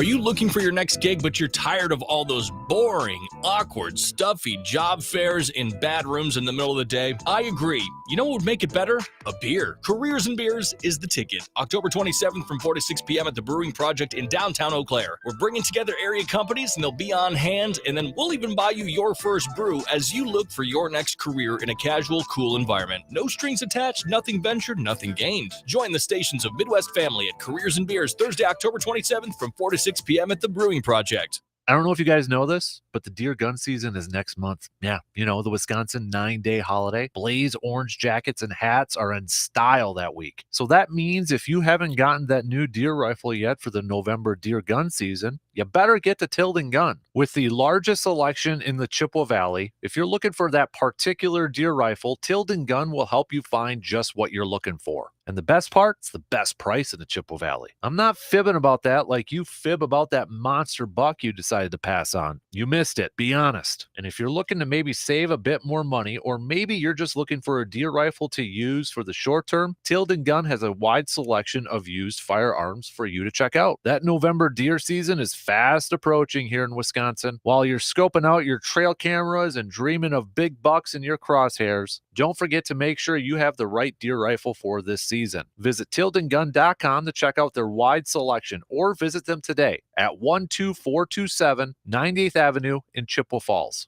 Welcome to the Carpet City Match Game, the show where we find the perfect carpet for your home. Let's meet today's contestants. Hey, yo, they call me Mohawk. I like quality. I am easy to install. And if you don't want to do the job yourself, RELAX. The crew at Carpet City Flooring Center offers professional installation services. You can even request an estimate. And trust me, I'm worth it. Pick me. I'm Dreamweaver. I'm engineered to transform the look of any room, last through pets, kids, all those family memories along the way. I'm the flooring of your dreams. It's right in my name, Dreamweaver. Reliable and budget friendly. That's what a date should be. And it's what your carpet should be too. Shaw is the name. When you choose me, you know you're getting a solid product and your money's worth. No matter what your personal taste is, your perfect match is at Carpet City Flooring Center. Finding the right Medicare plan? Oof, no easy feat. Kind of like those dances my granddaughter loves making me do. But then I found Walgreens FindRx coverage. Lets you compare plans online, over the phone, or in person. Made Medicare shopping so easy. Plus, I found plans with low-cost copays. I can get down with that. When you need to talk Medicare, Walgreens is here. Start shopping today at walgreens.com/Medicare. Sports. You love it. We love it. And quite frankly, I don't trust anyone who doesn't love it. Do you? Is that a serious question? The Dan Kasper Show.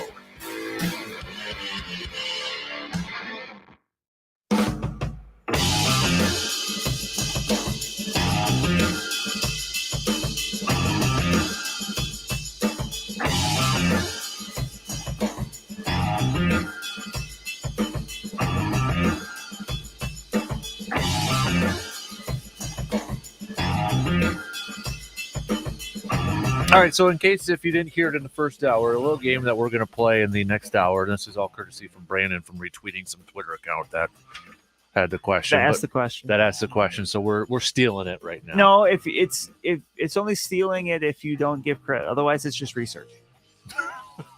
Or was it? I don't even know what the Twitter account was. It was a podcast, I think. It was like a sports movie podcast. Yeah. And yeah.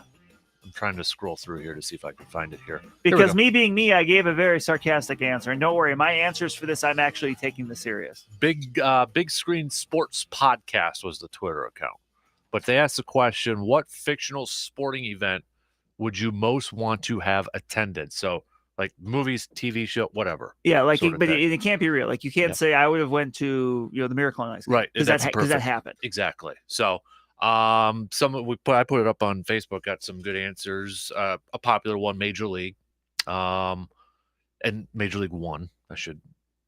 Not Major League 3, not the game between the Twins and the Buzz. That could be a good one. Well, which one? It could be one. Which one? The one where the lights went out, or Well, that one was at the Metrodome. Yeah. So, Angels in the outfield, Rookie of the Year, Mighty Ducks versus Iceland. That would be D2. Rocky 4, Toon Squad. Space Jam was a popular one, has been a popular one. The Inmates versus the Guards in The Longest Yard. Rockford versus Racine, League of Their Own. Did that really happen though?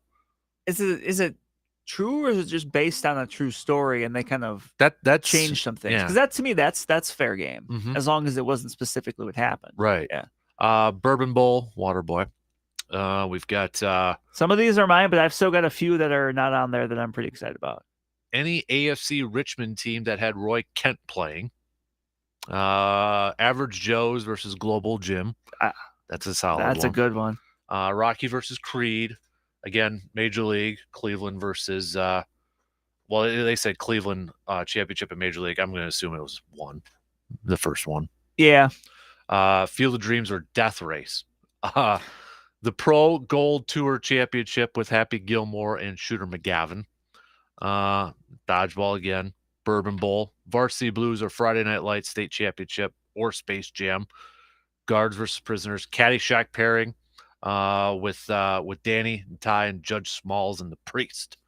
Was one on there too. So we got some good ones. Yeah, we got some good ones. So I've got my top 5 in order. I do too. Okay, we're going to hit ours up next hour. Next hour. So, but before we get to that, let's kind of hit up on some other stuff here. So, Bucks got the victory last night, although that looked like they were going to squander it away there for a little bit. But thanks to a Wesley Matthews 3 with 23 seconds left, they're able to hold on to victory. Bucks obviously still playing shorthanded with no Chris Middleton and no Pat Connaughton covering. And no Joe Ingles for a while. That's right. So they're getting a win against Philadelphia, which could be a team that is that tiebreaker. Yeah, that tiebreaker might matter. Yeah, Philadelphia started off 0-2 now. Bucks starting off 1-0. It's kind of a block party there between Giannis and Brook Lopez. Brook Lopez also contributing 17 points too in the game. So, nice to have him out there to start the year this year. Yeah, definitely. So the big thing that James Harden looked, he scored over 30 points, but they held the 76ers to just 5 of, was it 20s or 30 something from the field? They only shot 20%. Yeah, from they 3. were. It was not good from 3, which obviously, defensively, I think Bucks fans are going to be thrilled about after the last few years, the Bucks really selling out to protect the paint Mm-hmm. and leaving, especially in that Celtics series, a lot of wide open shots. Yep. So I think obviously only one game, but that's gotta be something to be excited about here. Yep.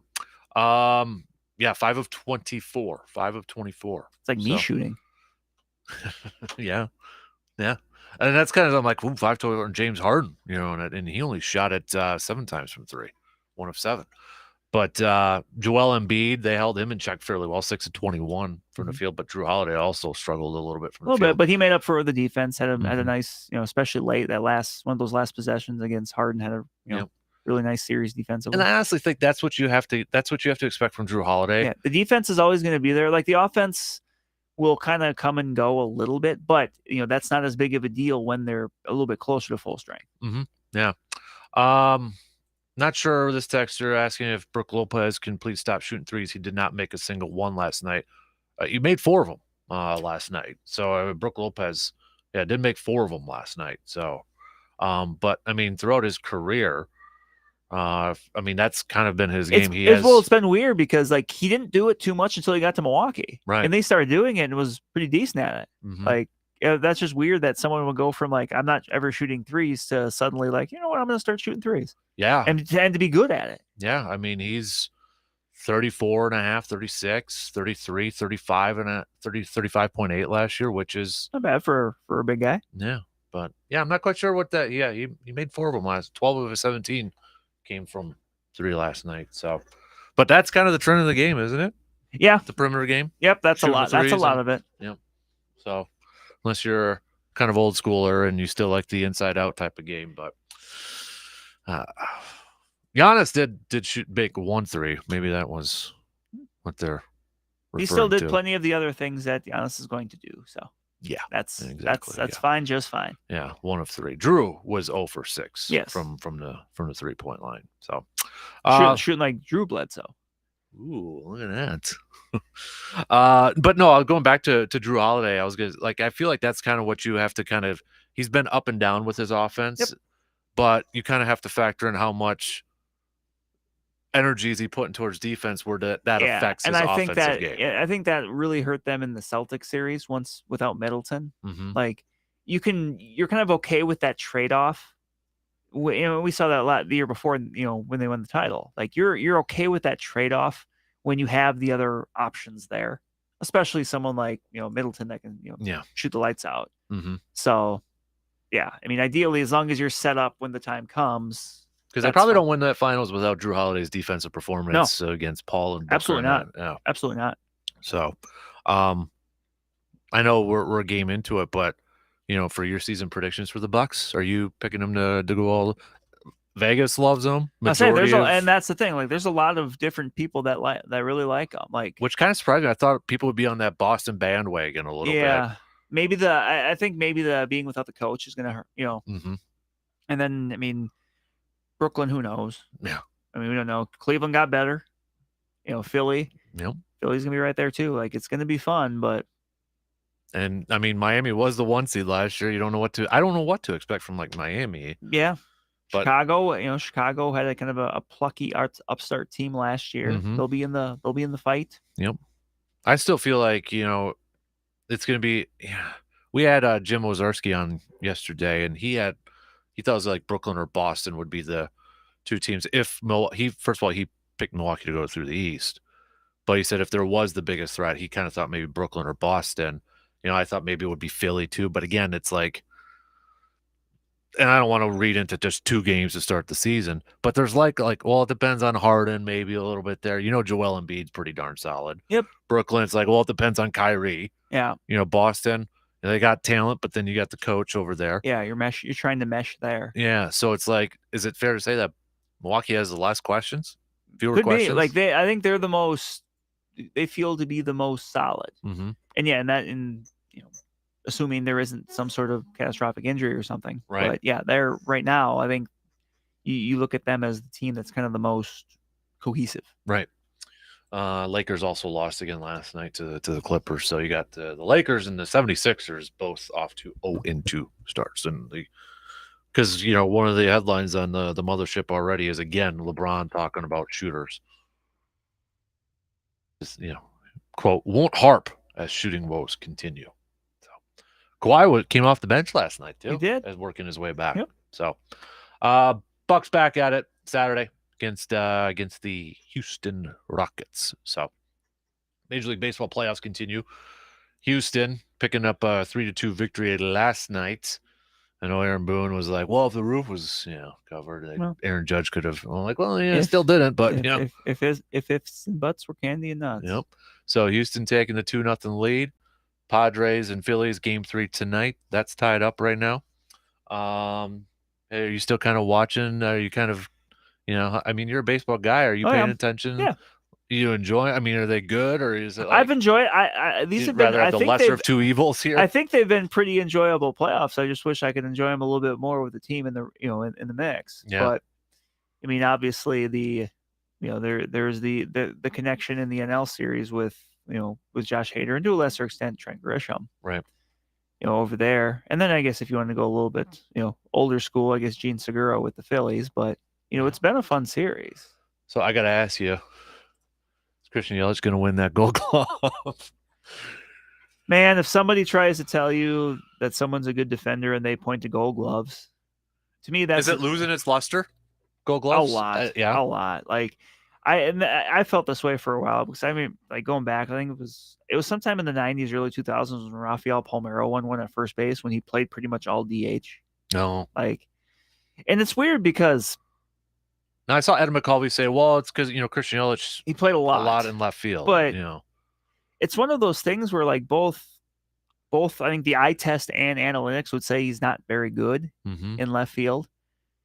But usually when the eye test and the analytics kind of meet on something, it's kind of it feels like it should be obvious. Yeah. But apparently that's not the case here. I mean, I don't expect him to win. Right. And to be fair to Yelich, he's not the only one that's nominated. That's not. Probably shouldn't be either. Like Juan Soto, in right field. In right field, his metrics have been pretty bad. And and that's not to say anything about the play yesterday where he lost. Shout out because Dalton Varsho's nominated. Yeah, for kudos right to Marshfield native, former Expresser. Yep. So Dalton Varsho up for it. Yep, he's going up against Soto and Mookie Betts, and that might be tough with Mookie. Yeah, I was gonna say I definitely think he's got a better case than Soto, but that's tough. Yeah. I still think it's awesome that you can play catcher one day and then go out there and be a Gold Glove finalist. Especially if he's on your fantasy baseball team. Nice. Corbin Burns also nominated for a Gold Glove there too. So could win a Cy Young one year and a Gold Glove the next. Do you think he has a legit shot to win it? I honestly don't know. Like I feel like we can always see a little bit more of the eye test when it comes to players playing certain positions, but pitcher is probably not one of them. Like I don't know. I don't have. Like I just know, Greg Maddux won a bunch. Yes, I don't have a harsh or a sharp opinion on it because I don't really know what to say. Right. But if he's there, I think we all were like, there's no way Christian Yelich. No, sorry, Christian. But, no offense, but it's something though because a lot of these players they've got bonuses in their contracts if they finalists or they win it. Yeah. It's like Pro Bowl. Benefits now you're seeing like in baseball ones like they're removing him for like innings pitched and stuff like that. Mm-hmm. They're finding other things for it because obviously with the way pitchers are being handled now, that's not as common. Right. And they probably just want to avoid the headache of, we got 2 starts left. And if he pitches, 13 innings and then a pitcher wanting to come out, but they're not wanting to come out and, Yeah. I almost feel like, and again, I'm not trying to knock it because I'd be pumped if I wanted to, but it's like, he's got to know too. It's like, I probably shouldn't have, Yeah. But hey, don't apologize for it. Yeah, right? exactly. It would be. Let's put it this way: if he won, he would not be the first person that won that you might have that you may not agree with. Mm-hmm. So he wouldn't be the first. He wouldn't be the last. I think it just kind of really surprised people when it came out yesterday. That surprised me. Yeah, I'm like, oh, okay. Was it Ian Happ is the other one? I think it's Ian Happ. Is it David Peralta? Yes. Yeah. Which is interesting because weren't those 2 names as possible trade targets for the Brewers? Yeah. Like, hey, Brewers should maybe look at getting those guys. And Trent Grisham, finalist for center field. Yeah, and it's funny because a lot of times what you'll hear now, the kind of the running joke with the Gold Glove is you have to hit well enough to get the Gold Glove. Like there's guys out there that have great gloves but no bat. Right. And that don't get those honors. Mm-hmm. And I mean, Grisham is someone he's had big hits in the playoffs, but his regular season offensive output was not too great. Right. So, but he's won it before. So once you kind of get on that radar, you're just kind of on that radar. Mm-hmm. Because they announced those on the 1st, I think, is what I read, November 1st. Because don't they? Yeah, that's their week. They have do that week. different day. Because that should be when the manager MVP and all that stuff. Yep. Because now they do like an all MLB team, don't they? Yes. They just started that a couple years ago. Yes. Which kind of weird. It took a while for them to do that since everybody else does something like that. But yeah.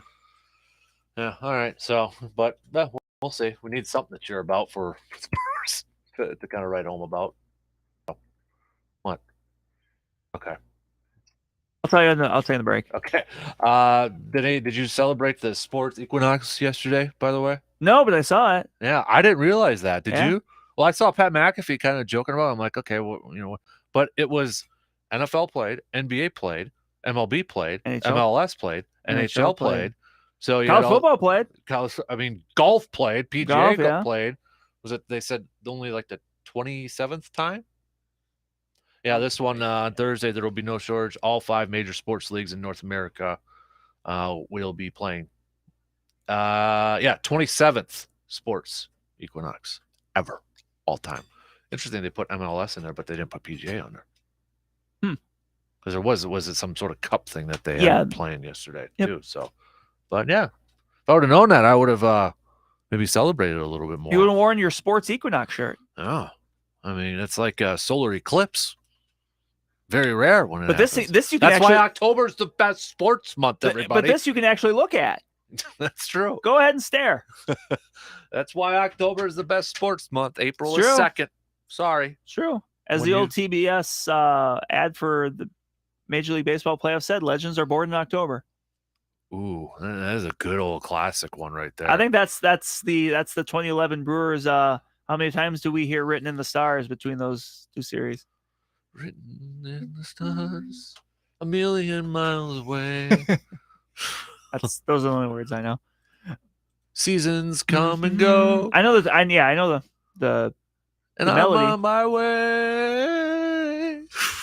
That was a magical year, though. It was, man, and I think it stuck with me because I was at Game 5. You were, and it was a freaking awesome game and confetti, and my wife threw away the confetti that I saved from that game. Not happy. And we'll just say there was a styrofoam cooler left somewhere that was. I left something in that cooler after the game. A lot of beverages were taken. Yeah. Because we hung around afterwards. Oh, yeah. And we're like, oh, yeah, Phillies lost. We got home field. I remember that thinking. Thanks, Cardinals. All right. Yeah, because 2011, that was the weekend too. It was like Packers won, Badgers beating Nebraska. Yeah. Oh, yeah. That was like a Wisconsin sports equinox. Yeah. All right, 2 in, 1 more to go. We got a little shootout, then we got a little, well, we don't have a name for this. It's the sports movie sort of thing. WAYY Eau Claire, W286CK Eau Claire, Sports Talk 105.1 and 790 AM. Sports Talk 105.1 with the very latest local news.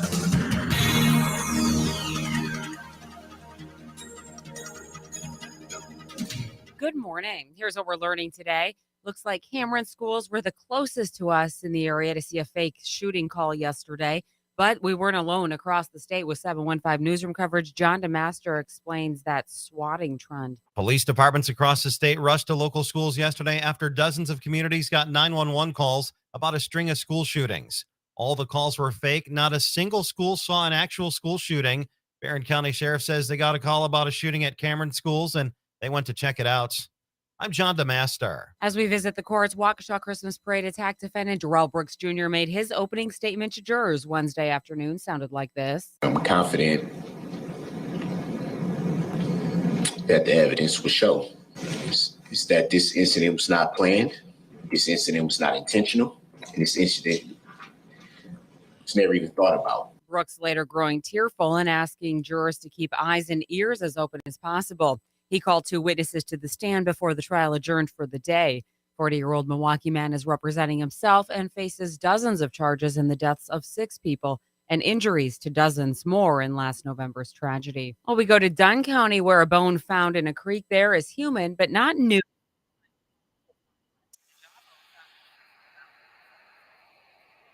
There's no exact date. It's just how old that bone is. It was a pair of fishermen that actually found that in July. State Crime Lab saying that was likely only found because those water levels were so low at the time. Well, there's an update from Shawano County. They think that somebody threw a 55-gallon drum of a diesel fuel mix into a bonfire that exploded last weekend. Is that the latest, John? Investigators yesterday updated their look into the bonfire explosion in Maple Grove that injured as many as 40 young people. Deputies say somebody tossed the drum, which was about a quarter full, into the fire last Friday night. Investigators say they've spoken with 20 or so people that were at the bonfire, and they're looking to speak with dozens more. Sheriff's office says it's not looking to punish any of the high school students that were drinking at the bonfire. They say they have a much larger issue that they need to investigate. I'm John DeMaster. And what about those UFOs that Casper loves so much? Guess what, buddy? Dozens of pilots reported seeing unidentified flying objects across the Pacific Ocean over the last couple of months. Former military fighter pilot here saying, it's going to baffle me until probably the day I die, because I don't know what it was. Me, especially as a tactical jet pilot, I want to know. Department of Defense actually launched a new group tasked with finding and identifying UFOs in restricted airspace. This was after Washington officials admitted, we can't really explain what's going on there. Get your Reese's Pieces ready. I've got many intercepts. I've never seen anything like this. 2 more came in and then 1 came down. Just keep circling. I look back and just as strange. Casper was really nice to me one day this week, and I got to be honest. It's going to baffle me until probably the day I die. For a Sports Talk 105.1, I'm Morgan McCarthy. We have another warmer start to the day, and temperatures are expected to soar above average later on. Kicking it off in the low 40s, a good bit of sunshine through the morning as temperatures make the climb to the low to mid 60s as a few clouds may pass through from time to time. Otherwise, later tonight, partly cloudy, lows dipping to the low 40s once again. This will set up a breezy but warmer day tomorrow. Plenty of sunshine and temperatures climbing to the low to mid 70s. I'm Skywarn 13 meteorologist Mike D'Andrea. With Discover, you can redeem your rewards for cash in any amount at any time. Learn more at discover.com/redeem rewards. Terms apply.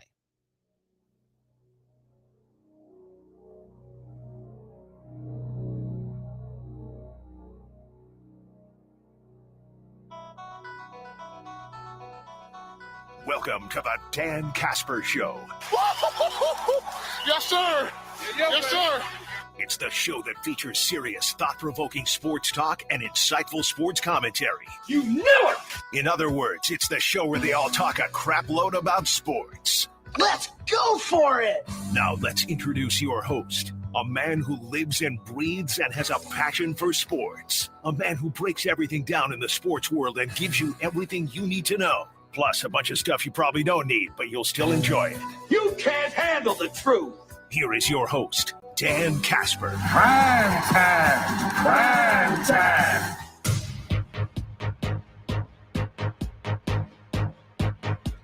Final hour on this Football Friday house party. What up, everybody? Appreciate you tuning in.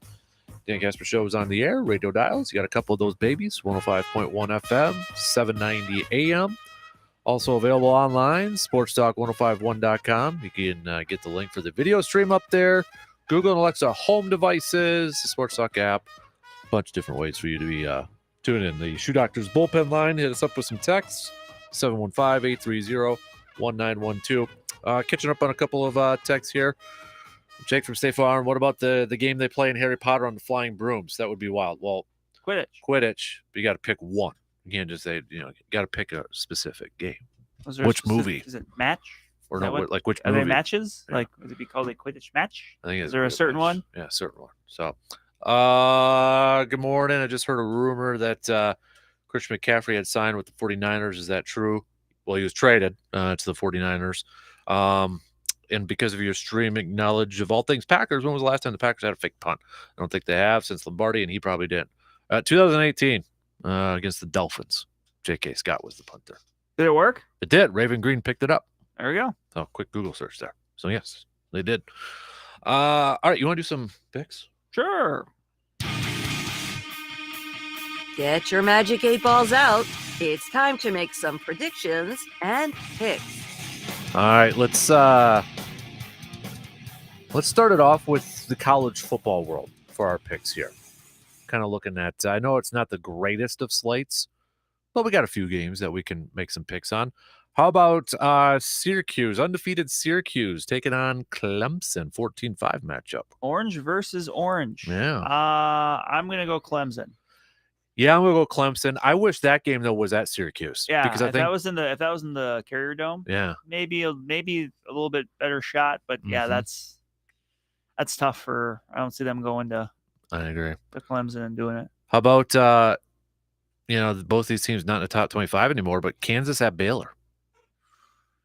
Kansas got off to such a good start, Mhm. but I think being without quarterback Daniels, that's tough. Even though the backup hasn't been bad, I'm gonna take Baylor. I'm gonna take Dave Aranda and Baylor too in that one.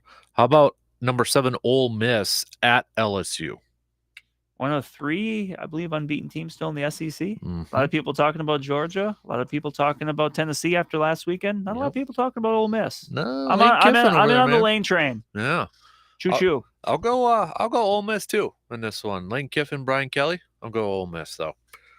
I'm gonna save that one. Texas at Oklahoma State. Number 20 Texas at number 11 Oklahoma State. I'm gonna go OK State. Mike Gundy. Mike Gundy. Always go Mike Gundy. I'm going there too. Let's go with Mississippi State at Alabama. I don't see Nick Saban Losing 2 in being a row? upstage 2 in a row, as much as I would love to see it with Mike Leach. Mhm. But I think even with Mississippi State getting upended last week, Yeah. I don't know that because I don't see that happening twice. I'll take Alabama. I'll take Alabama on that one too. How about this might be kind of an intriguing one. Minnesota at Penn State. Penn State rate 16. Both coming off losses. I'm gonna go Penn State though. I think Penn Happy State? Night game at Happy Valley. I mean, If it was at Minnesota, would you take the Gophers? honestly, no. Like Okay. I think the last 2 games have kind of. Mhm. I mean, I just think just Illinois is for- going to win the Big Ten West. They are, and they may do it handedly. Yeah. But no, Penn State. They're they got pulled away on by Michigan, but they're still a good team. Mm-hmm. I mean, I'll take them by a couple scores. I'm going to go Penn State too. Kansas State at TCU. I am going to roll with the Frogs. Horned Frogs.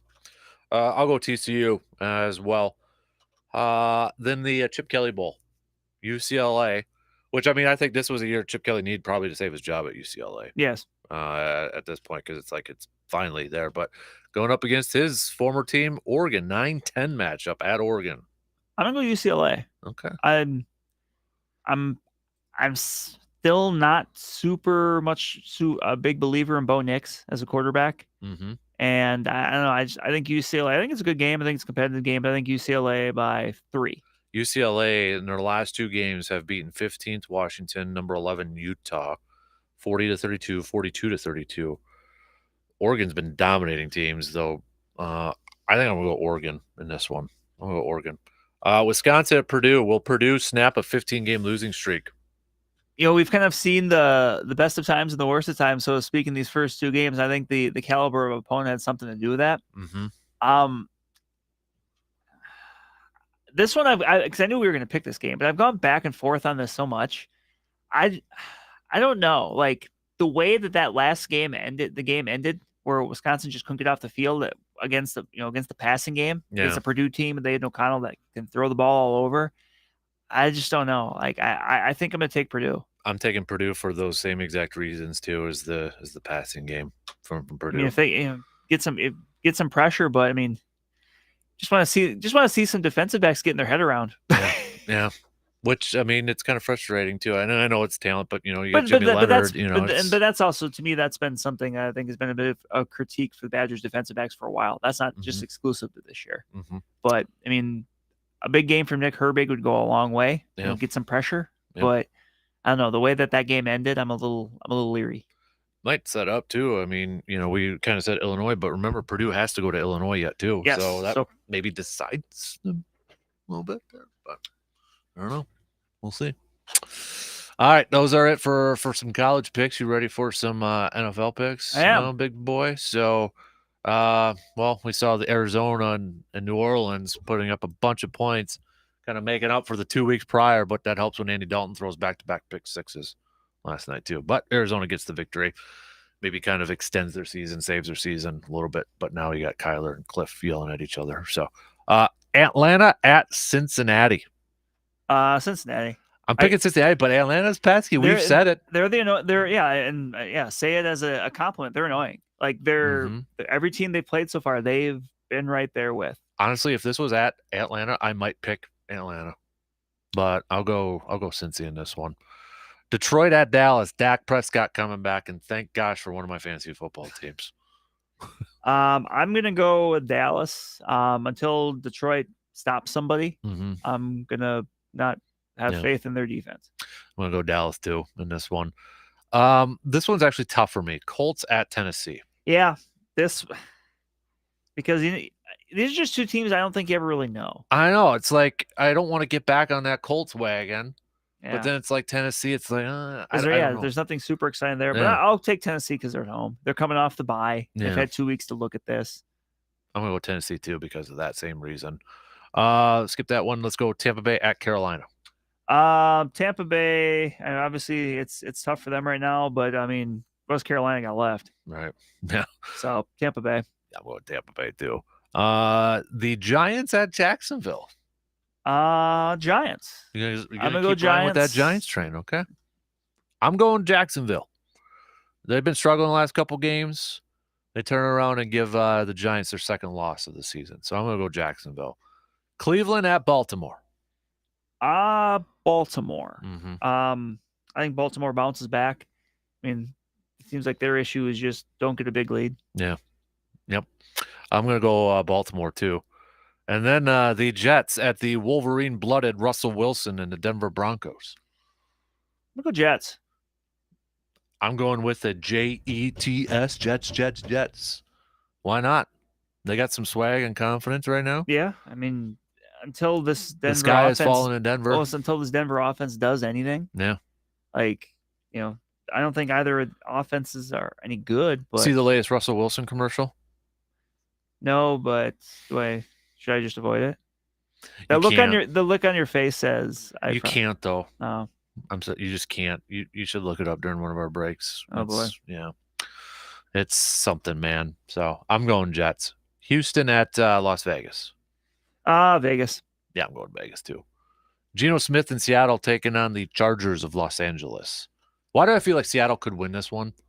But I'm picking the Chargers. I am too. Good old AFC West. Mm-hmm. Old school. Right. Kansas City at San Francisco. I don't think Christian McCaffrey is playing in this one, so I don't think that would change my answer anyway. Yeah. I will take Kansas City. I think, especially coming off of a loss. Yep. That's if Kansas City beat Buffalo, maybe, but no, I'm taking Kansas City in this one. Yep. Pittsburgh at Miami. Tua's back, and weird, it's a primetime game. I'm gonna go Miami. Yeah, I'm going Miami too. Chicago at New England, a great Monday night matchup. And weird, this is a primetime game. Yeah, right. But at least it's not the Broncos. Despite what Bill Belichick has to say about the Bears, I'm going to go with the Patriots. Why is this who thought this was a good Monday night game? Even before we knew before the season. Yeah, at least with the Broncos stuff, you can make a case that you thought they'd be better. But yeah, you could look at this one at the start of the year and say, I don't think this would be a very good game. No. Yeah, it's New England in this one. And then Green Bay at Washington. I am taking the Packers, and I will say this: oh boy, if they lose, then you can crank up the panic to like level 9, because this is a must-win. Because the last 2 games, they lost, they're disappointing losses. There were losses at the start of the year. You thought, well, that can't happen, but it turns out those teams are better than you thought. This Washington team is not good. It's not its backup quarterback. Which I'm not convinced is actually a bad thing for them. I was going to say, I'm actually more nervous about Taylor Heineke. Because Taylor Heineke made it interesting last year. Yeah, 95 yards rushing, 260 passing. That makes me more nervous. But that Washington defense just isn't as good as I think we thought it was. Their front can still go after their front can get after. But the back I'm gonna take Green Bay. And yeah, if they lose, then feel free to allow the sky to fall. I'm going to be completely honest with you. I am very nervous about this game. I am very, very nervous about it. This is a must-win game. Yes. For week 7, I don't care. This is a must-win game. The fact that I'm actually thinking about this tells you. I'll go Green Bay, but they're favored by, I think it's 4 now, 4.5. I don't even know if they cover. I'm nervous with this one. I really am. So I'll go Green Bay, but oh man, this is tough. Well, the thing that frustrates, or I should say frustrate, is puzzling to me about Washington, Brandon. You look at their offense; they've got skill players. Yes, they do. And that makes you just wonder. Okay, so what's the issue? Quarterback. Was it way out? Wentz? Is it Wentz? And then you got an athletic quarterback, Taylor Heineke, who's like, kind of gunslinging. Hey, what do I have to lose here? So he might be a little bit more aggressive, might be running. That's what makes me nervous, man. Makes me nervous with this. Now, the nice thing is that Green Bay did play against Taylor Heineke last year. Yes. Little familiarity. And I would imagine that Washington crowd will be a very pro-Green Bay crowd with lots of Green Bay fans. Well, it didn't matter in London. No. But the Giants fans there were making their chants known, which I can't repeat on the radio. But yeah, I'm first of three in a row road games, and that's why I look at this too as like, okay, Washington, you got to win this and here's Green Bay, you cannot afford to look at Buffalo the following week. No, but here's the thing, I don't think they will after the last 2 weeks. No, and that's where I'm like, that's why you got to win because I'm picking Buffalo next week. Yeah. So you're 4-4 there. Then you got Detroit, then Dallas, in Detroit, which you're gonna have to score some points. Like Detroit's you may be able to score points, but you're gonna have to score those points because Detroit will be able to put up points. They should be pretty close to full strength on that. Yeah. And then you're right, Dallas and Tennessee and Philly. Luckily, Dallas and Tennessee is but I don't know if Lambeau matters anymore. To be honest with you, That depends if the old people cheer. Dallas and Mike McCarthy's return, Tennessee and Derrick Henry, can they stop the run on a short week? And then you're at Philly, and it's like, oh boy. I saw somebody say the other day, it's like Green Bay's going to give us false hope and beat Buffalo. That would be the thing too. You know what? And I'm not making this comparison because I think it's ridiculous to kind of do it. But you go back to that 2010 season where they went 3-3. So they came off of losses against Miami. I think it was Washington. Overtime losses in those games. I just want to double check if I'm right in my thinking here. 2010. No, I want the Packers one. Come on, Pro Football Reference. Oh, I should probably type in Packers, huh? I know they came off of they lost to the Bears. They were 2-0. That's the postseason. Yeah, they beat Buffalo, so then they beat Detroit. Yeah, they lost to Washington and Miami in overtime to go 3-3. And I was at the following game. It was Minnesota. It was Favre's last game at Lambeau. That was a Sunday night game, right? Yeah. It almost kind of felt like, is that kind of the turning point? Because the following week they went against the Jets, where, Jets were like talked about going to the Super Bowl. And that's when Green Bay won that 9-0 barn burner against Mark Sanchez and Rex Ryan. And then they got Wade Phillips fired the following week because then they exploded against Dallas. But that's when they went on that little bit of a run. So, I don't know. But because if they would have lost to Minnesota in that one, they would have been 3-4, and I don't know if they would have how that different that season would have looked. Yeah, and they almost did. Yeah, that was a close game. That touchdown pass that Randy, I think it was it Moss or Harvin? I think it was Randy Moss. But foot was in the back of the end zone, and they were celebrating, and luckily they.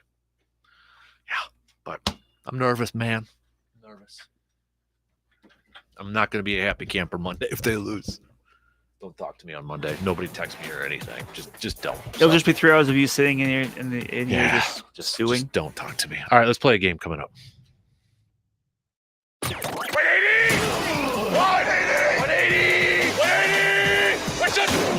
The Dan Kasper Show will be right back.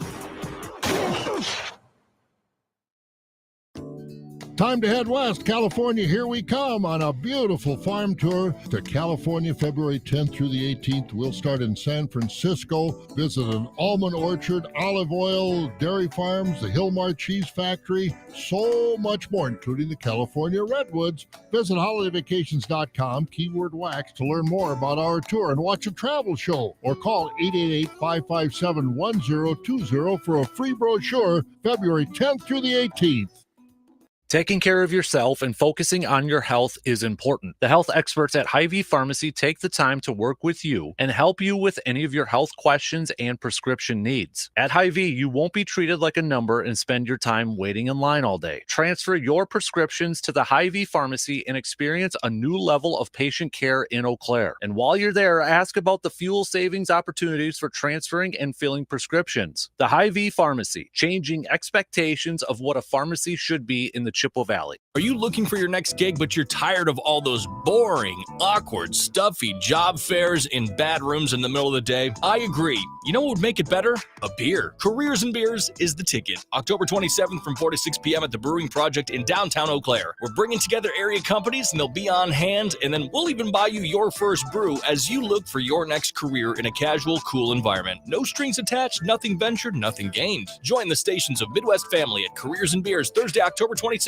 from 4 to 6 p.m. at the Brewing Project. I don't know if you guys know this, but the deer gun season is next month. Yeah, you know, the Wisconsin 9-day holiday. Blaze orange jackets and hats are in style that week. So that means if you haven't gotten that new deer rifle yet for the November deer gun season, you better get to Tilden Gun. With the largest selection in the Chippewa Valley, if you're looking for that particular deer rifle, Tilden Gun will help you find just what you're looking for. And the best part, it's the best price in the Chippewa Valley. I'm not fibbing about that like you fib about that monster buck you decided to pass on. You missed it, be honest. And if you're looking to maybe save a bit more money, or maybe you're just looking for a deer rifle to use for the short term, Tilden Gun has a wide selection of used firearms for you to check out. That November deer season is fast approaching here in Wisconsin. While you're scoping out your trail cameras and dreaming of big bucks in your crosshairs, don't forget to make sure you have the right deer rifle for this season. Visit tildengun.com to check out their wide selection, or visit them today at 12427 98th Avenue in Chippewa Falls. If you were to listen to Dan Kasper nonstop around the clock for a solid month, you'd become the king of all sports fans, desired by beautiful women, and rich beyond your dreams. I think. Try it and let's see. The Dan Kasper Show.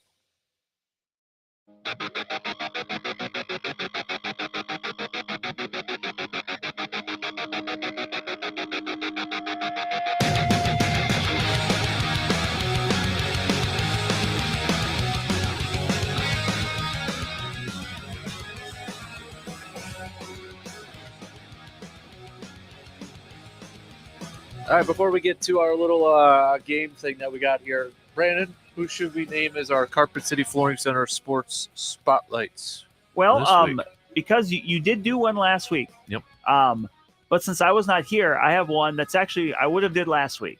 Okay. So we're gonna do a little retroactive. But I think it's very fitting. Okay. And we are gonna go with Colfax Elkmound freshman golfer Bell Kongshog, who took second place at state in Division II as a freshman. Perfect. I like that one. And that one's close to my heart, too. There we go. Had a 2-day score of 7 over, 2 shots off Prescott's Ava Sally for the top spot.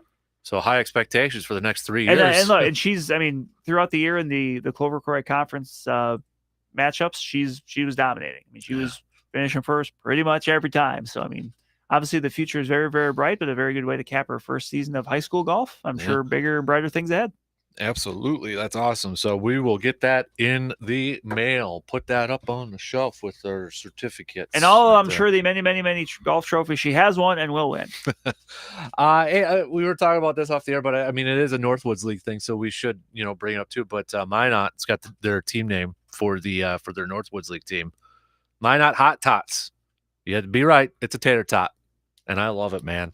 That's so awesome. So oh, yeah, we might be seeing, I don't know, like the Express probably be taking on some Minot, I would think. Maybe. I don't know how that's going to work out. Did they come up with a name with the Hudson one yet?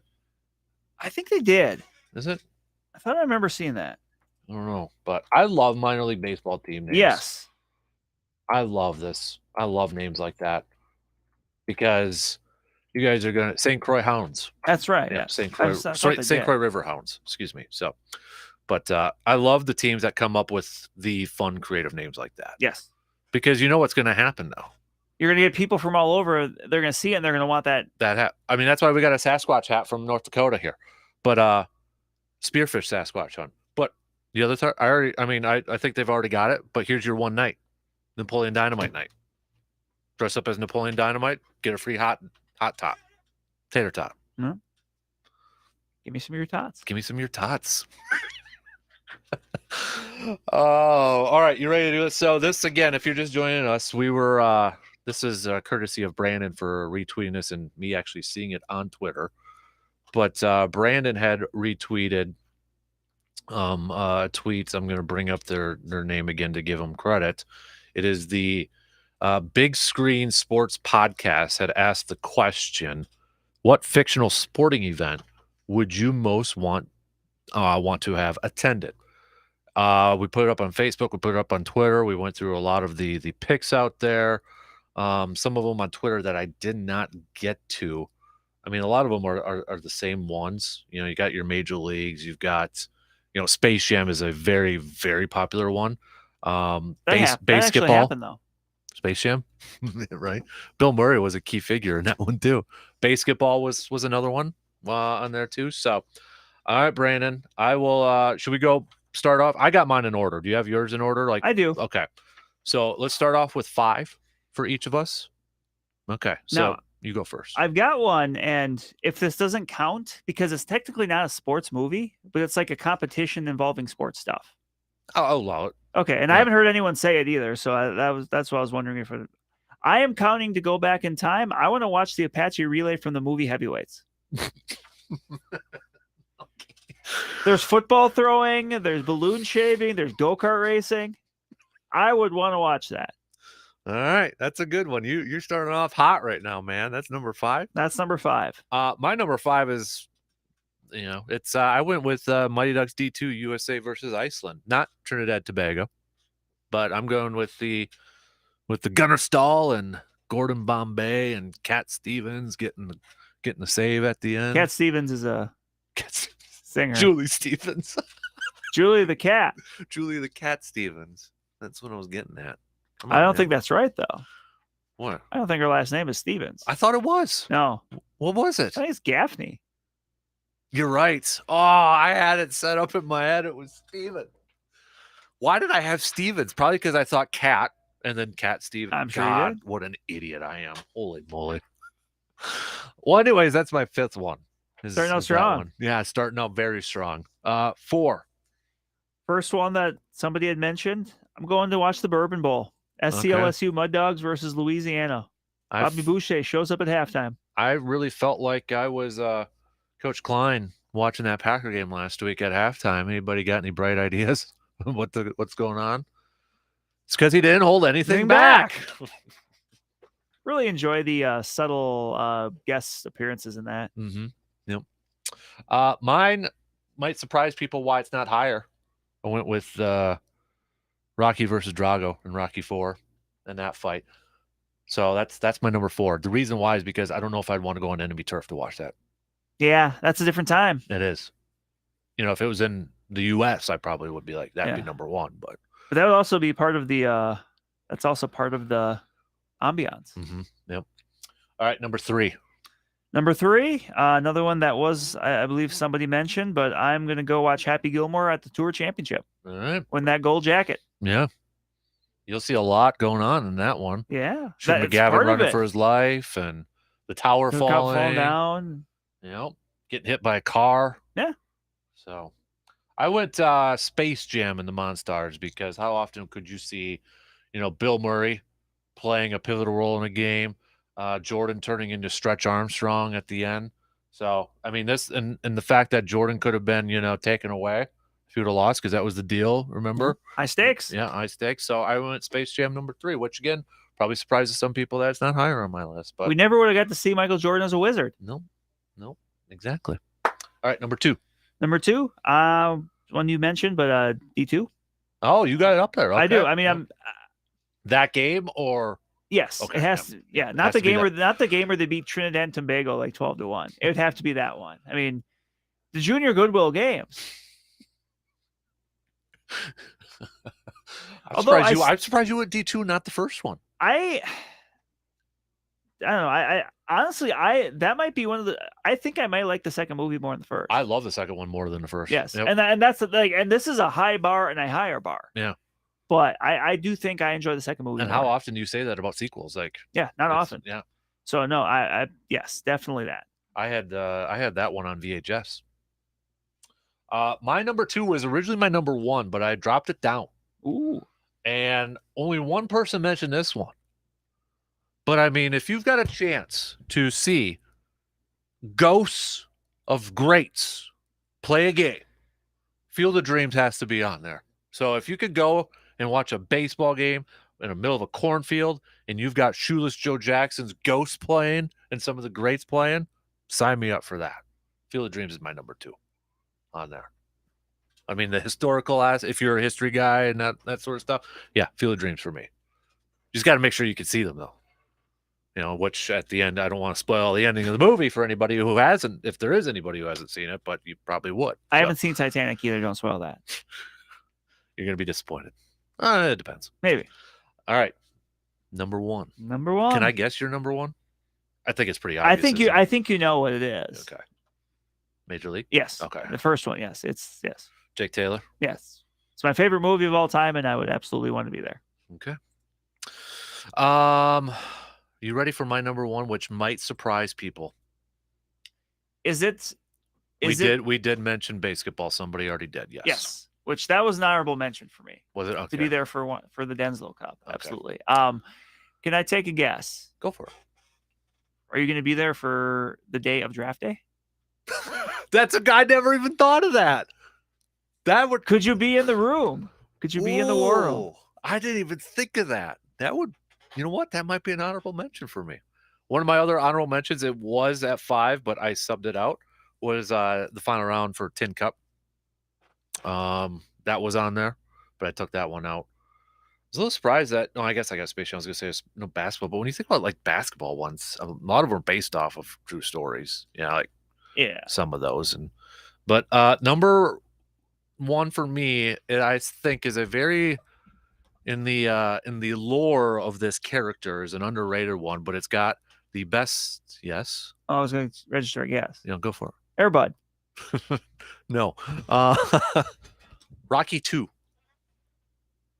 Because of that final fight going back and forth. And then we all know how it ended, right? They both fall, and then it's a race to get up first. I mean, come on.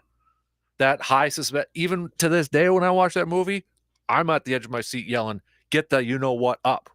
So, to me, Rocky 2, Rocky versus Creed, and that fight because of going the full 15, the back and forth. I mean, and how it, Rocky 2, number 1. I'd want to be there in that environment. Part of me would want to have an honorable mention of Creed versus Drago just to see Creed's entrance. Living in America? Because that is like a straight up pro wrestling thing. And I love it. Yeah. He kind of, in the first Rocky, he was throwing quarters out in his entrance to going up there. I'm surprised nobody said Rocky 3 with Rocky and Thunderlips. Yeah. That was a crazy environment. Throwing people and yeah. Was there any movies with like wrestling that was? I mean, there's The Wrestler, but I've never. I was watched saying, that. well, and I have. I mean, a while ago, and it was really critically acclaimed, but kind of a sad ending to the movie that you probably won't want to be there for. Okay. The only other one I could think of is in the late '80s, No Holds Barred, which had Hulk Hogan in it. Yeah. Which was kind of a cult favorite as far as kind of like being a good bad movie. But no. Yeah, I'm kind of going through, because obviously some of these movies that are not eligible as Miracle, because it's real. I don't think Ready to Rumble is a wrestling movie, but I don't think that would count. What about because it's there. This one would be tricky because did it actually happen this way, like Rudy? Because there's always this back and forth. Well, did they really chant? Didn't all that sort of, Was he offsides? But the guy was real. Yes. But did it, was it up there a little bit. I'm surprised they've. Okay, I don't know why they've got this one on there, but this Rolling Stone has The Big Lebowski as the 20th best sports movie. Is it bowl? Because they bowl, I guess. You know, maybe I want to see Walter and someone cares about the rules. Yeah, maybe I want to be there when Walter out the firearm and says "Mark it 0," or brings a little dog with him. I'm calm. Okay. I'm trying to think of some other ones that are. What about the White Men Can't Jump, that final game? Yeah. When Woody Harrelson finally dunks in the 3-on-3 tournament. That would be a good one. Maybe, depending. A movie I liked as a kid that I don't think anyone ever talks about, basketball related. Did you ever see Celtic Pride? I have not. It's got Daniel Stern, Dan Aykroyd. I've heard of it. I've never watched it, though. I haven't watched it in a while, but it was an interesting one. I mean, the synopsis of it is Stern and Aykroyd are big Celtics fans, and to try to kidnap, I think it's Keenan Wayne. Oh no, I know. Okay, now I know. I think it's one of the Wayans brothers. Yeah. It's kind of resonating now in my head. Yep, a little bit there. Yes. Days of Thunder. Days of Thunder would be a good one. The final race. Yeah. That'd be a good one on there. I feel like we're missing a bunch, but I'm sure. We could go Rookie of the Year, the slow pitch right at the end. Someone could do that and be a hero. Yeah, we could see Rocket for a little bit, grunting it out. Yeah, see here Gary Busey noises. Little Big League. Yeah. Him and the Twins and the Mariners. Ken Griffey ripping his heart off his chest. And Randy Spoiler Johnson. alert. Yeah. Who is you may know Randy Johnson as a photographer, but back in his day, he was actually a baseball pitcher. Isn't that wild how he's like, we were talking about that last week. That's so cool. I love that. Okay. You guys can keep your picks coming. Text those babies, 715. What is our number? 830-1912. 715-830-1912. We still got to do a little shootout. You ready to do? I got some for a shootout. You said doo-doo. I'm going to reach over there and punch you. I've got a few for shootout because we did this one. So, you ready? I got an intro for shootout. You can only pick one, so which is it going to be? Let's decide in shootout. Ready? Kyrie Irving or James Harden? You got to pick one. James Harden. I don't like either. Well, neither do I, but you have to pick one. The intro says so. Because I'm factoring in, you got to deal with them.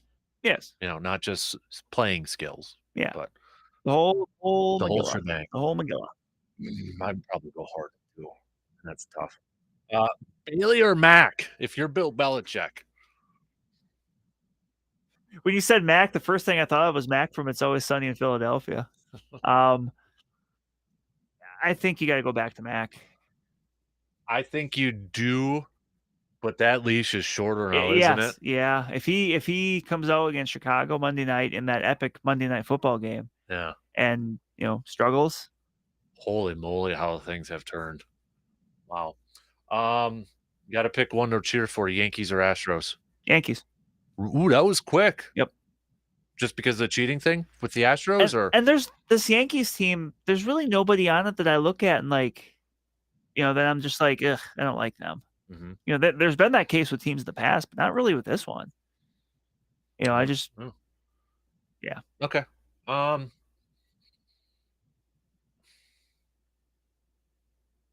gonna go Astros because I just want Dusty Baker to get one. That would be that's the one. That would be the one kind of redeeming quality would be Dusty Baker getting one. I'd be okay with that. You haven't really heard about like Altuve's struggling so far. Yeah, at the plate at least. But beef gravy or chicken gravy? Beef gravy.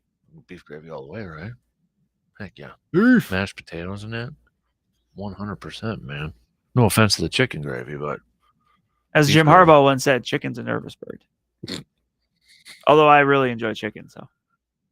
Michigan, are they for real this year? Are they actually going to do this thing? And I don't know. Make some noise. We'll see. They got the big one next weekend with Michigan State. It's a big one as far as the state goes. Not as proud. I really hope them and Ohio State are undefeated for that final game, though. It could be like, was it 06 when it was 1 versus 2? I mean, this won't be 1 versus 2, but I think it Oh, was you 06. never know. I think it was 06 where. Yeah. But did you have any? I only had a few just because I knew we were playing this game, so I wanted to make it quick. So Not really. I mean, Okay. I had nothing. No. No. Okay. All right, let's take our final break then, and we'll wrap things up. We got a few tweets to get to here, so covering the bases. Hit up on some topics we may have missed or touched on a little bit earlier. We'll revisit those before we're off for the weekend. You're listening to the Dan Kasper Show. If you've been dreaming of updating your kitchen, building a new patio, or buying a new home, give Dairy State Bank a call. Whether you're building, buying, or renovating, they offer a variety of financing options. More importantly, their lenders take time to listen to your needs and find a loan program that fits your lifestyle. They also offer pre-qualifications, so you'll know you're shopping in a price range you can afford. Dairy State Bank, banking on relationships for 70 years. Member FDIC, an equal housing lender. On relationships, Dairy State Bank. Online application and inventory at AutoKingEC.com. If you own a business, this has been a bumpy ride from pandemic to inflation, and we could all use a break. If your business has 5 or more employees and managed to survive COVID, you could be eligible to receive a payroll tax rebate of up to $26,000 per employee. It's not a loan, it's a refund of your taxes. The challenge is getting your hands on it. Go to getrefunds.com. The team of tax attorneys they have put together are highly trained in this little-known payroll tax refund program, and they've already returned $1 billion to businesses, and they can help you too. They do all the work. They don't charge you up front. They simply share a percentage of the cash that they get for you. Businesses of all types can qualify, including those who took PPPs, nonprofits, even those that had increases in sales. Find out if your business qualifies. Go to getrefunds.com, click on Qualify Me, and answer a few questions. This payroll tax refund is only available for a limited amount of time, so don't miss out. Go to getrefunds.com. Good luck. Best audio entertainment this fall is on Audible. It's the home of storytelling with audiobooks, exclusive originals, popular podcasts, and more. All in one app for a free 30-day trial at audible.com. Finding the right Medicare plan? Oof, no easy feat. Kind of like those dances my granddaughter loves making me do. But then I found Walgreens Find Direct's coverage. Lets you compare plans online, over the phone, or in person. Made Medicare shopping so easy. Plus, I found plans with low-cost copays. I can get down with that. Medicare annual enrollment ends December 7th. Find a plan that's right for you at walgreens.com/Medicare. Because you have high standards and won't settle for anything less, like your wife did. It's the Dan Kasper Show.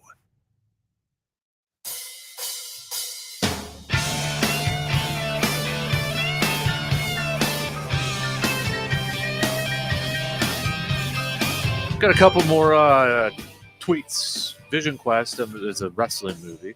Rocky IV, the whole revenge thing. #America. Sandlot, Benny the Jet versus the Beast. That would require a lot of running on my part. I don't know if I could keep up. Well, you're just there to watch, right? But you got to keep up with the whole race like the other kids are. You just got to move your head back and forth. They're all across town, Brandon. They're in the pool. They're in the movie theater. You know, you see those other. You're old enough. You can drive. Not at that time, probably. But, yeah. That movie takes place before you were born. I know. So you can be whatever age you want. Would it be that, or would it be the one where Benny hits the cover off the ball? Or would it be when they take on the real Little League team? You know, where what's the catcher's name again? Oh, for Sandlot. Smalls? No, that's not Smalls. No, sorry. No. Yeah, I can see him. I can see him too. Yeah. Yeah, but you know when he's like trash talking and all that, and that one. Yeah. I have another one, but you go first that I didn't think of. That might make its way into an honorable mention for me. This one is an honorable mention for me. Kingpin. Oh, that's a good one. Right? Yeah, that's a good one. Well, come on now. Don't want to get Munson. Yeah. That's a very good one. You know, that I might have to replace D2 with that. I wouldn't blame you. I won't blame you. Mhm. Underrated. Yes, great movie. What Great. was yours? I was gonna say the Texas State soccer championships from the Big Green. Because you just thought of the same actor. That's Exactly. Yeah. It's like yeah. Now the one I was gonna bring up, but I don't think it counts because I don't know if competitive drinking is a sport. Are you going beer league? Beer Fest. Or beer fest? Yeah. Oh, what? Hamilton Porter. There, yeah. Yeah, beer fest. Okay. Well, I mean, there's paddle. Yeah, I mean, and there's but yeah. Because man, does that not look like just the funnest place in the world to be? Yeah, it depends. Yeah. Yeah. Or we could have, beer league, the softball game, if you wanted to. Yeah. Karate Kid, nobody wanted to see the crane or the whatever, the caterpillar, whatever thing he does. What is it? Whooping crane? It's crane. It's a crane? Okay. Yeah. Or be Love there Cobra when, Kai, but or be there when he gets beaten up at the start of the movie on the beach. that I'd probably rather do the wax on, wax off. He's got the knee, and then that. Yeah, Karate Kid. That'd be one. What about sudden death when Jean-Claude Van Damme has a prolonged fight with the Penguins mascot? Okay, Ace Ventura fighting the Eagles mascot at the Super Bowl, which is being played at home. Yeah, Dolphins Eagles Super Bowl. And he's taking it to and then Dan Marino makes the halftime comeback because he's rescued. Now, is this is just limited to a movie, or can this be a TV show? We can too? do a TV show. Oh, what about you go back in time to the Chicago City High School football championships and watch Al Bundy I score was 4 hoping, touchdowns? Yes, that one. How did nobody say that one? Well, nobody really said TV shows. So I said at the beginning. I said it well, could be movies or TV shows. Okay, so maybe that's why, because I wasn't thinking along that. Yeah. That line. Al Bundy, a.k.a. Travis Kelce now.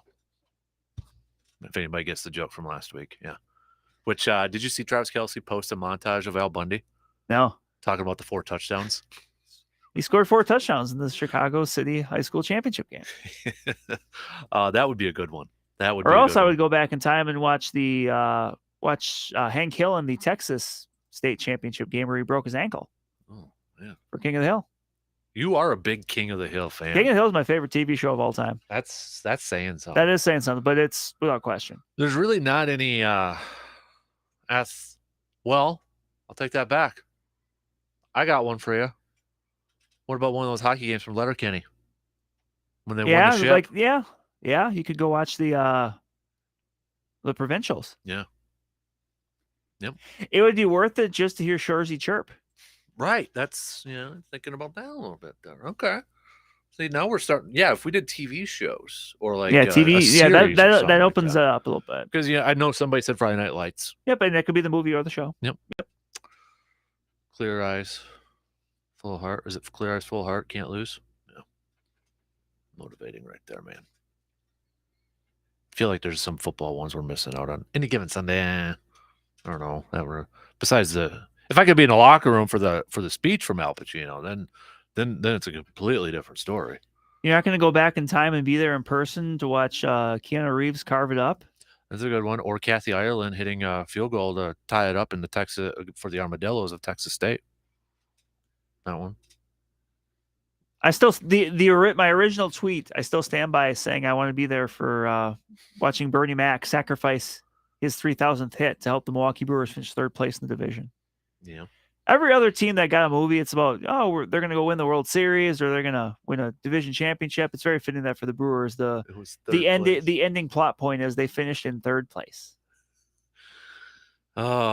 Baseball and football movies, I think, are the top of the list on a lot of these right now. I mean, I know people mentioned Angels in the outfield too, but would you have participated if you're an Angels fan at that game? Oh, probably. With the, whatever you call it. Yeah. Although it is still a little bit what's the word I'm looking for here? It's a little bit dangerous that they left Mel Clark out there for 156 pitches. Yeah. I think even Nolan Ryan would be like, okay, come on. Yeah. I mean, that's a lot. What's with like those movies in that time frame where it's got youth involved in it, but you got an old wily veteran pitcher, Mel Clark, and then the Rocket, Gary Busey. And they're Yeah. And he's like, he's gonna die anyway. It's fine. That's not cool. That's not. No. So Man, it's been a long time since I watched that one. Yeah. Angels in the Outfield. It's got Matthew McConaughey in it.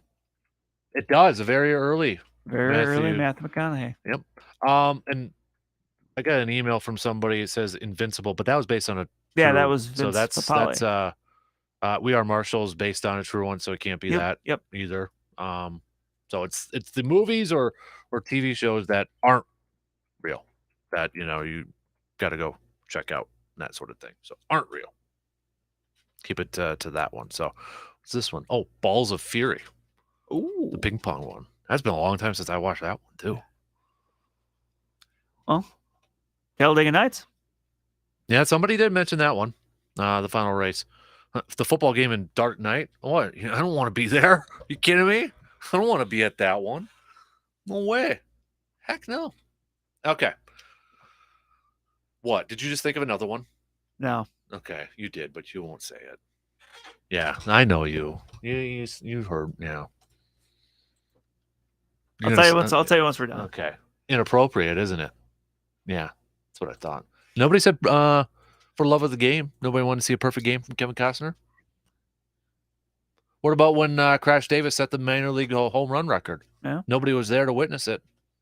If you listen to Susan Sarandon, that kind of went under the radar. God, I'm trying to find some ones. All right. The Program. Blue Chips? Blue Chips I thought of. There's only one game, though. There's not really a whole lot of stuff on there. But, okay. All right. That would have been your best shot to see Shaq and Penny win the championship. They only played one game, though. I can't count that. Stop. That's not fair. You're like, that's mean. What about the basketball game in the movie Flubber with Robin Williams? And those guys are jumping up so high and, that sort of stuff. That would have been something a sight to see. Really would. Oh, I got one. Over the Top. Would you not Arm want to go wrestling? see the arm wrestling competition and the guy break his arm? Just think maybe in 30 years, if that slap fighting thing gets off the ground, maybe there'll be a movie based on that. Or they're probably going to base a movie on that stupid burrito thing or whatever that they got going on. I don't even know how that thing works. I just see clips of it. What, you're holding on to water in your mouth and you're getting slapped with something? I don't know. I just see some weird stuff on there. But they got competitions that'll slap things for real. Like, yeah. But Over the Top, I'd go to that thing in Vegas. Yeah. Oh, yeah. What about, what's the pool one with Tom Cruise and Paul Newman? They're playing pool.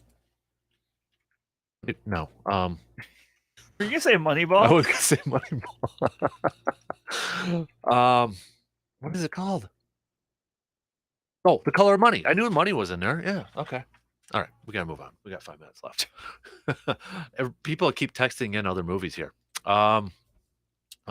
Here's a go. Blues Oil wrestling match in Old School.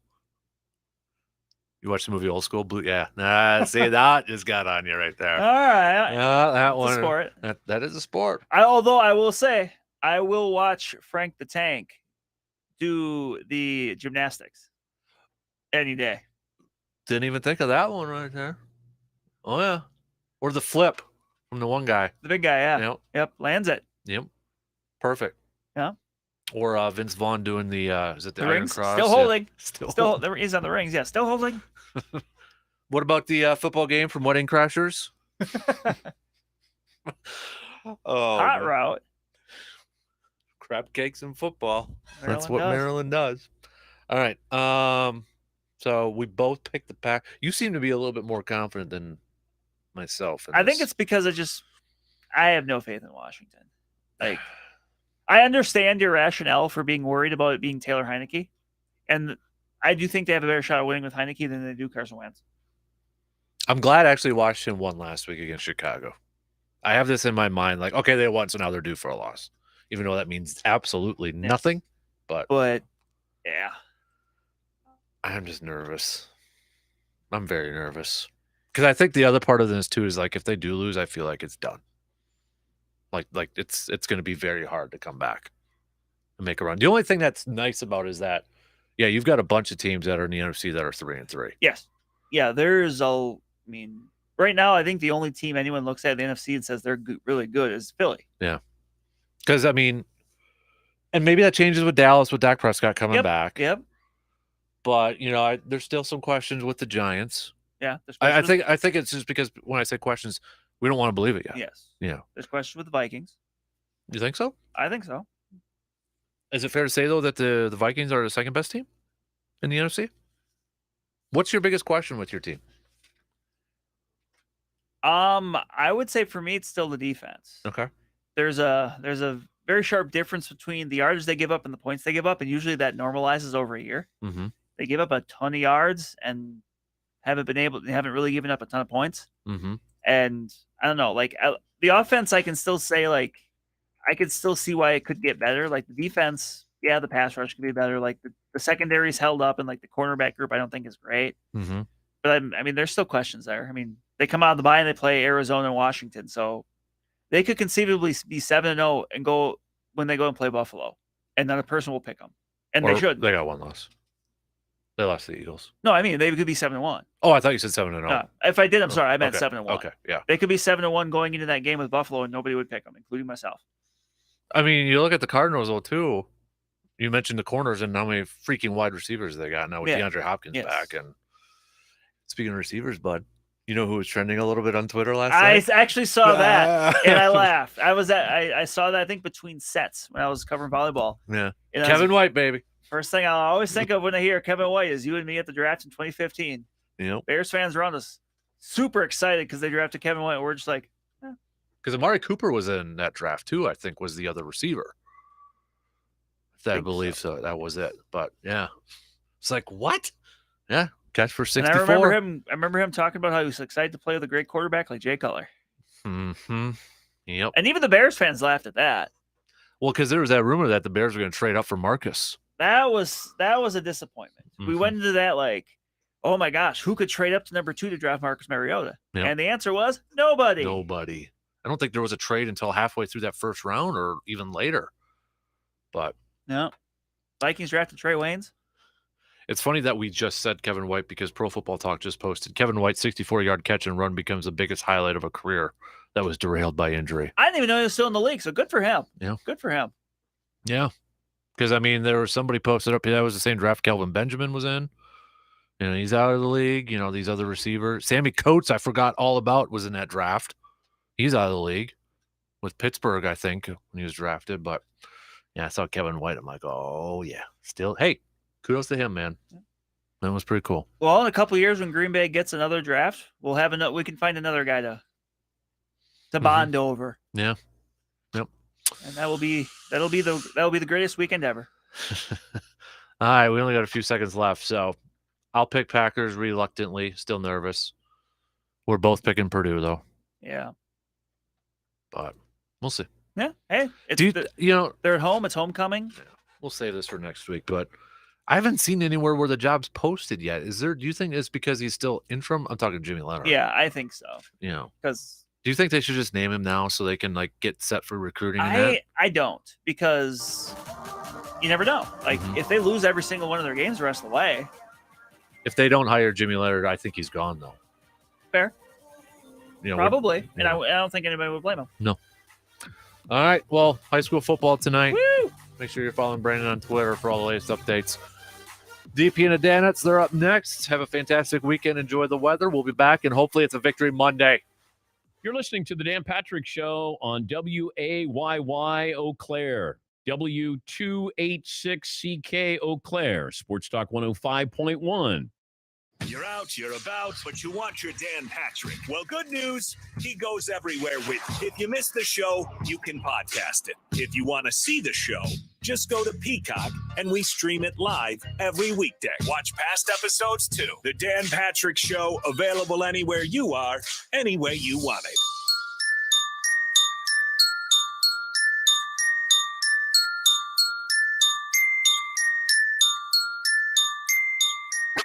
Welcome to the Dan Patrick Show, home of 3-time Marconi Award winner, Dan Patrick.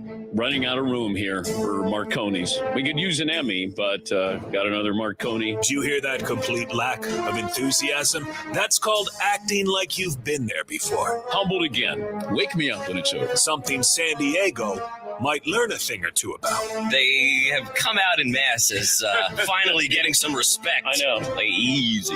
Finally noticing us. After years of failure, Decades. the Padres finally beat the Dodgers once. Centuries. Hang the banner. Manny Machado has signed a 10-year, $300 million contract with the San Diego Padres. Buy them all. T-shirts, built not bought. Even though this doesn't apply to the Padres. Yeah. Those are my favorite. Built not bought is great. You guys spend like $1 jillion. Yeah. What do you mean? Broadcasting from the Mercedes Man Cave. Bought built. Here he is, a real winner. Dan Patch Ratch. Oh, we're all winners. Welcome to a Friday. It's a Meat Friday. And we have Chad from Traeger here. And yes, we do have the menu for today's fixins. Spatchcocked chicken, baby back ribs, mac and cheese, sort of I guess Chad was trying to give me something related to a Marconi. So it was Marconi and cheese. I said, okay, I got it. We'll workshop that. Coleslaw as well. Who has it better than we do? Nobody. All right, I like that. Sounds a little bit better. Worried about that in the first hour. It all comes down to this, the final showdown between Laurie Strode and Mike Myers. 45 years in the making. Catch the epic conclusion of the Halloween franchise with Halloween Ends in theaters and streaming only on Peacock. Joe Madden, former skipper with the Angels and the Cubs, will join us coming up a little bit. Next hour, a good buddy from Fox Sports, Nick Wright, will stop by as well. Some of the headlines here. We had a football game that was certainly interesting last night, that Arizona picks up the win, and thanks to a couple of pick sixes, they put away the pesky Saints. The Astros beat the Yankees 3-2, up 2-0 in the series, and the Niners traded for Christian McCaffrey. There's a lot going on in all of those headlines there. We'll talk baseball with Joe Madden coming up a little bit. As far as Arizona winning, there was a moment where Kyler Murray is yelling at his head coach, Cliff Kingsbury. And they're down, it's 14-6, and he comes over to the sidelines, and he's got his helmet off. And he says, calm the bleep down to his head coach, and he does it twice. And I'm thinking, I'm sure Cliff Kingsbury will say, oh, this happened on the sidelines all the time, or whatever that is. I would have said to Kyler Murray, I'm your coach. Don't speak to me that way. Because it feels like Kyler Murray knows he's on scholarship. Cliff Kingsbury, probably not quite sure, even though he's got a long-term contract there. But watching that and the disrespect, I was really surprised. And I don't know if Cliff Kingsbury addresses that. I don't know if Kyler Murray said, hey, I got caught up in the moment. Sorry, coach. But they won. Imagine if they lost and you had that. You know, it doesn't take long there, that interaction, but it did kind of open the window. I thought it was a poor display by Kyler Murray. You know, Bailey Zappe's not going to do that to Bill Belichick. I don't even know if Aaron Rodgers would be doing that to Matt LaFleur.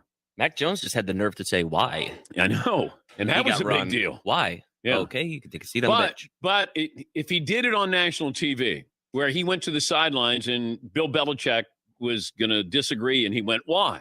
Why? Maybe it would be a bigger deal. But he did that, I guess, behind the scenes where he'd question Bill Belichick. Why? Why are we doing this? Yes, Mark. This sounds like parents. You see certain kids, and they're like, damn, Mom, what? Or you see me. Yes, Mom. Why? What'd you just say to me? Why'd you question me? That's what it sounds like. Cliff Kingsbury looks like the young kid, like he's trying to be the friend. Yes. And Bill Belichick looks like, nah. Don't even question me. I'll kill you. It just looks bad in front of the rest of your teammates. You know, be a leader. That's what we keep waiting for with Kyler Murray. Be a leader. And maybe he could argue, or you could argue, that he was being a leader by telling his coach to calm the bleep down. I wouldn't see it that way. Maybe you do. I thought it was a show of disrespect. He's still your coach, but it does feel like Cliff is trying to be Kyler's buddy. And he should hold on to Kyler for dear life. That's the reason why he got this job in the first place and a contract extension. But you did get the win, more importantly, and you do it on the same night where Christian McCaffrey is traded in the division to the 49ers. And I was wondering about this because Kyle Shanahan nearly took Christian McCaffrey in the 2017 draft. Ended up San Francisco. They had the number 2 pick in the draft. They ended up taking Solomon Thomas, McCaffrey's teammate from Stanford. He felt a little safer, I think, than Christian McCaffrey did. We didn't know how that would translate, but Christian's dad played for Kyle's dad, and in Denver, and I think that he's known the family, and they wanted to get Christian McCaffrey, who's 26 years of age, 3 more years left on his contract, where I think it's around $12 million a year. You're getting a guy who can run and catch. You don't have to load him up with 25 carries. And coming out of the backfield with Jimmy Garoppolo, you did give up 4 draft picks. The report was that Carolina wanted 2 first-round draft picks for Christian McCaffrey.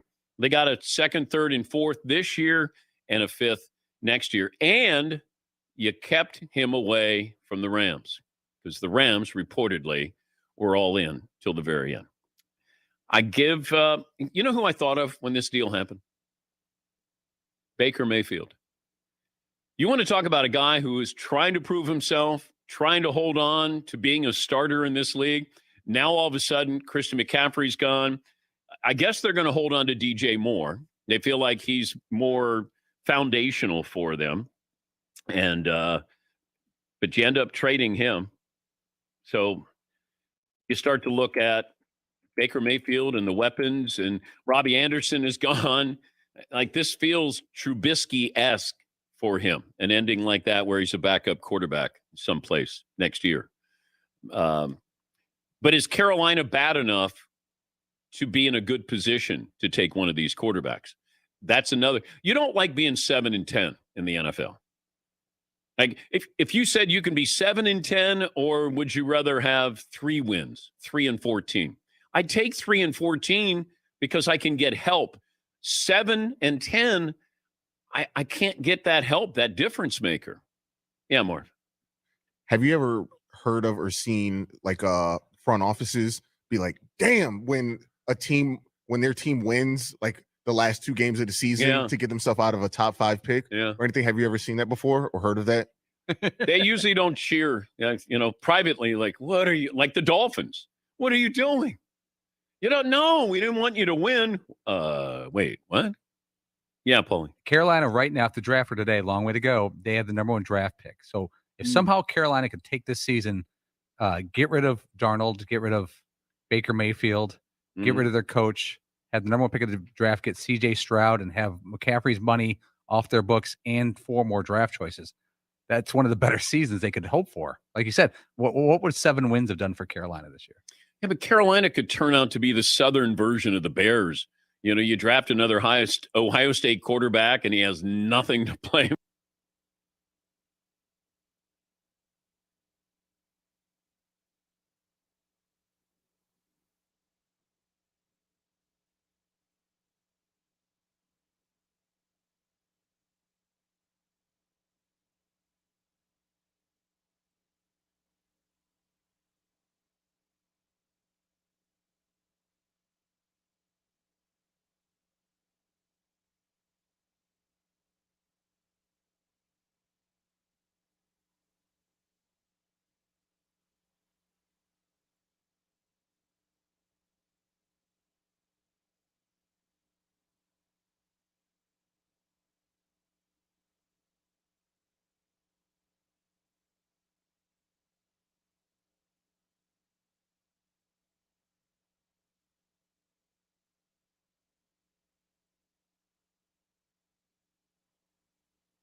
What up, everybody? Welcome to another episode of the Man Cave Podcast, brought to you by Toyson Ford and Hy-Vee.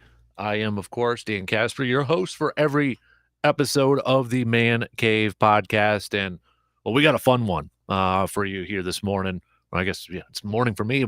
Don't know what time it is for you all, depending on when you're listening to this episode. But it's a DK show, Dan Kasper Show, instant replay.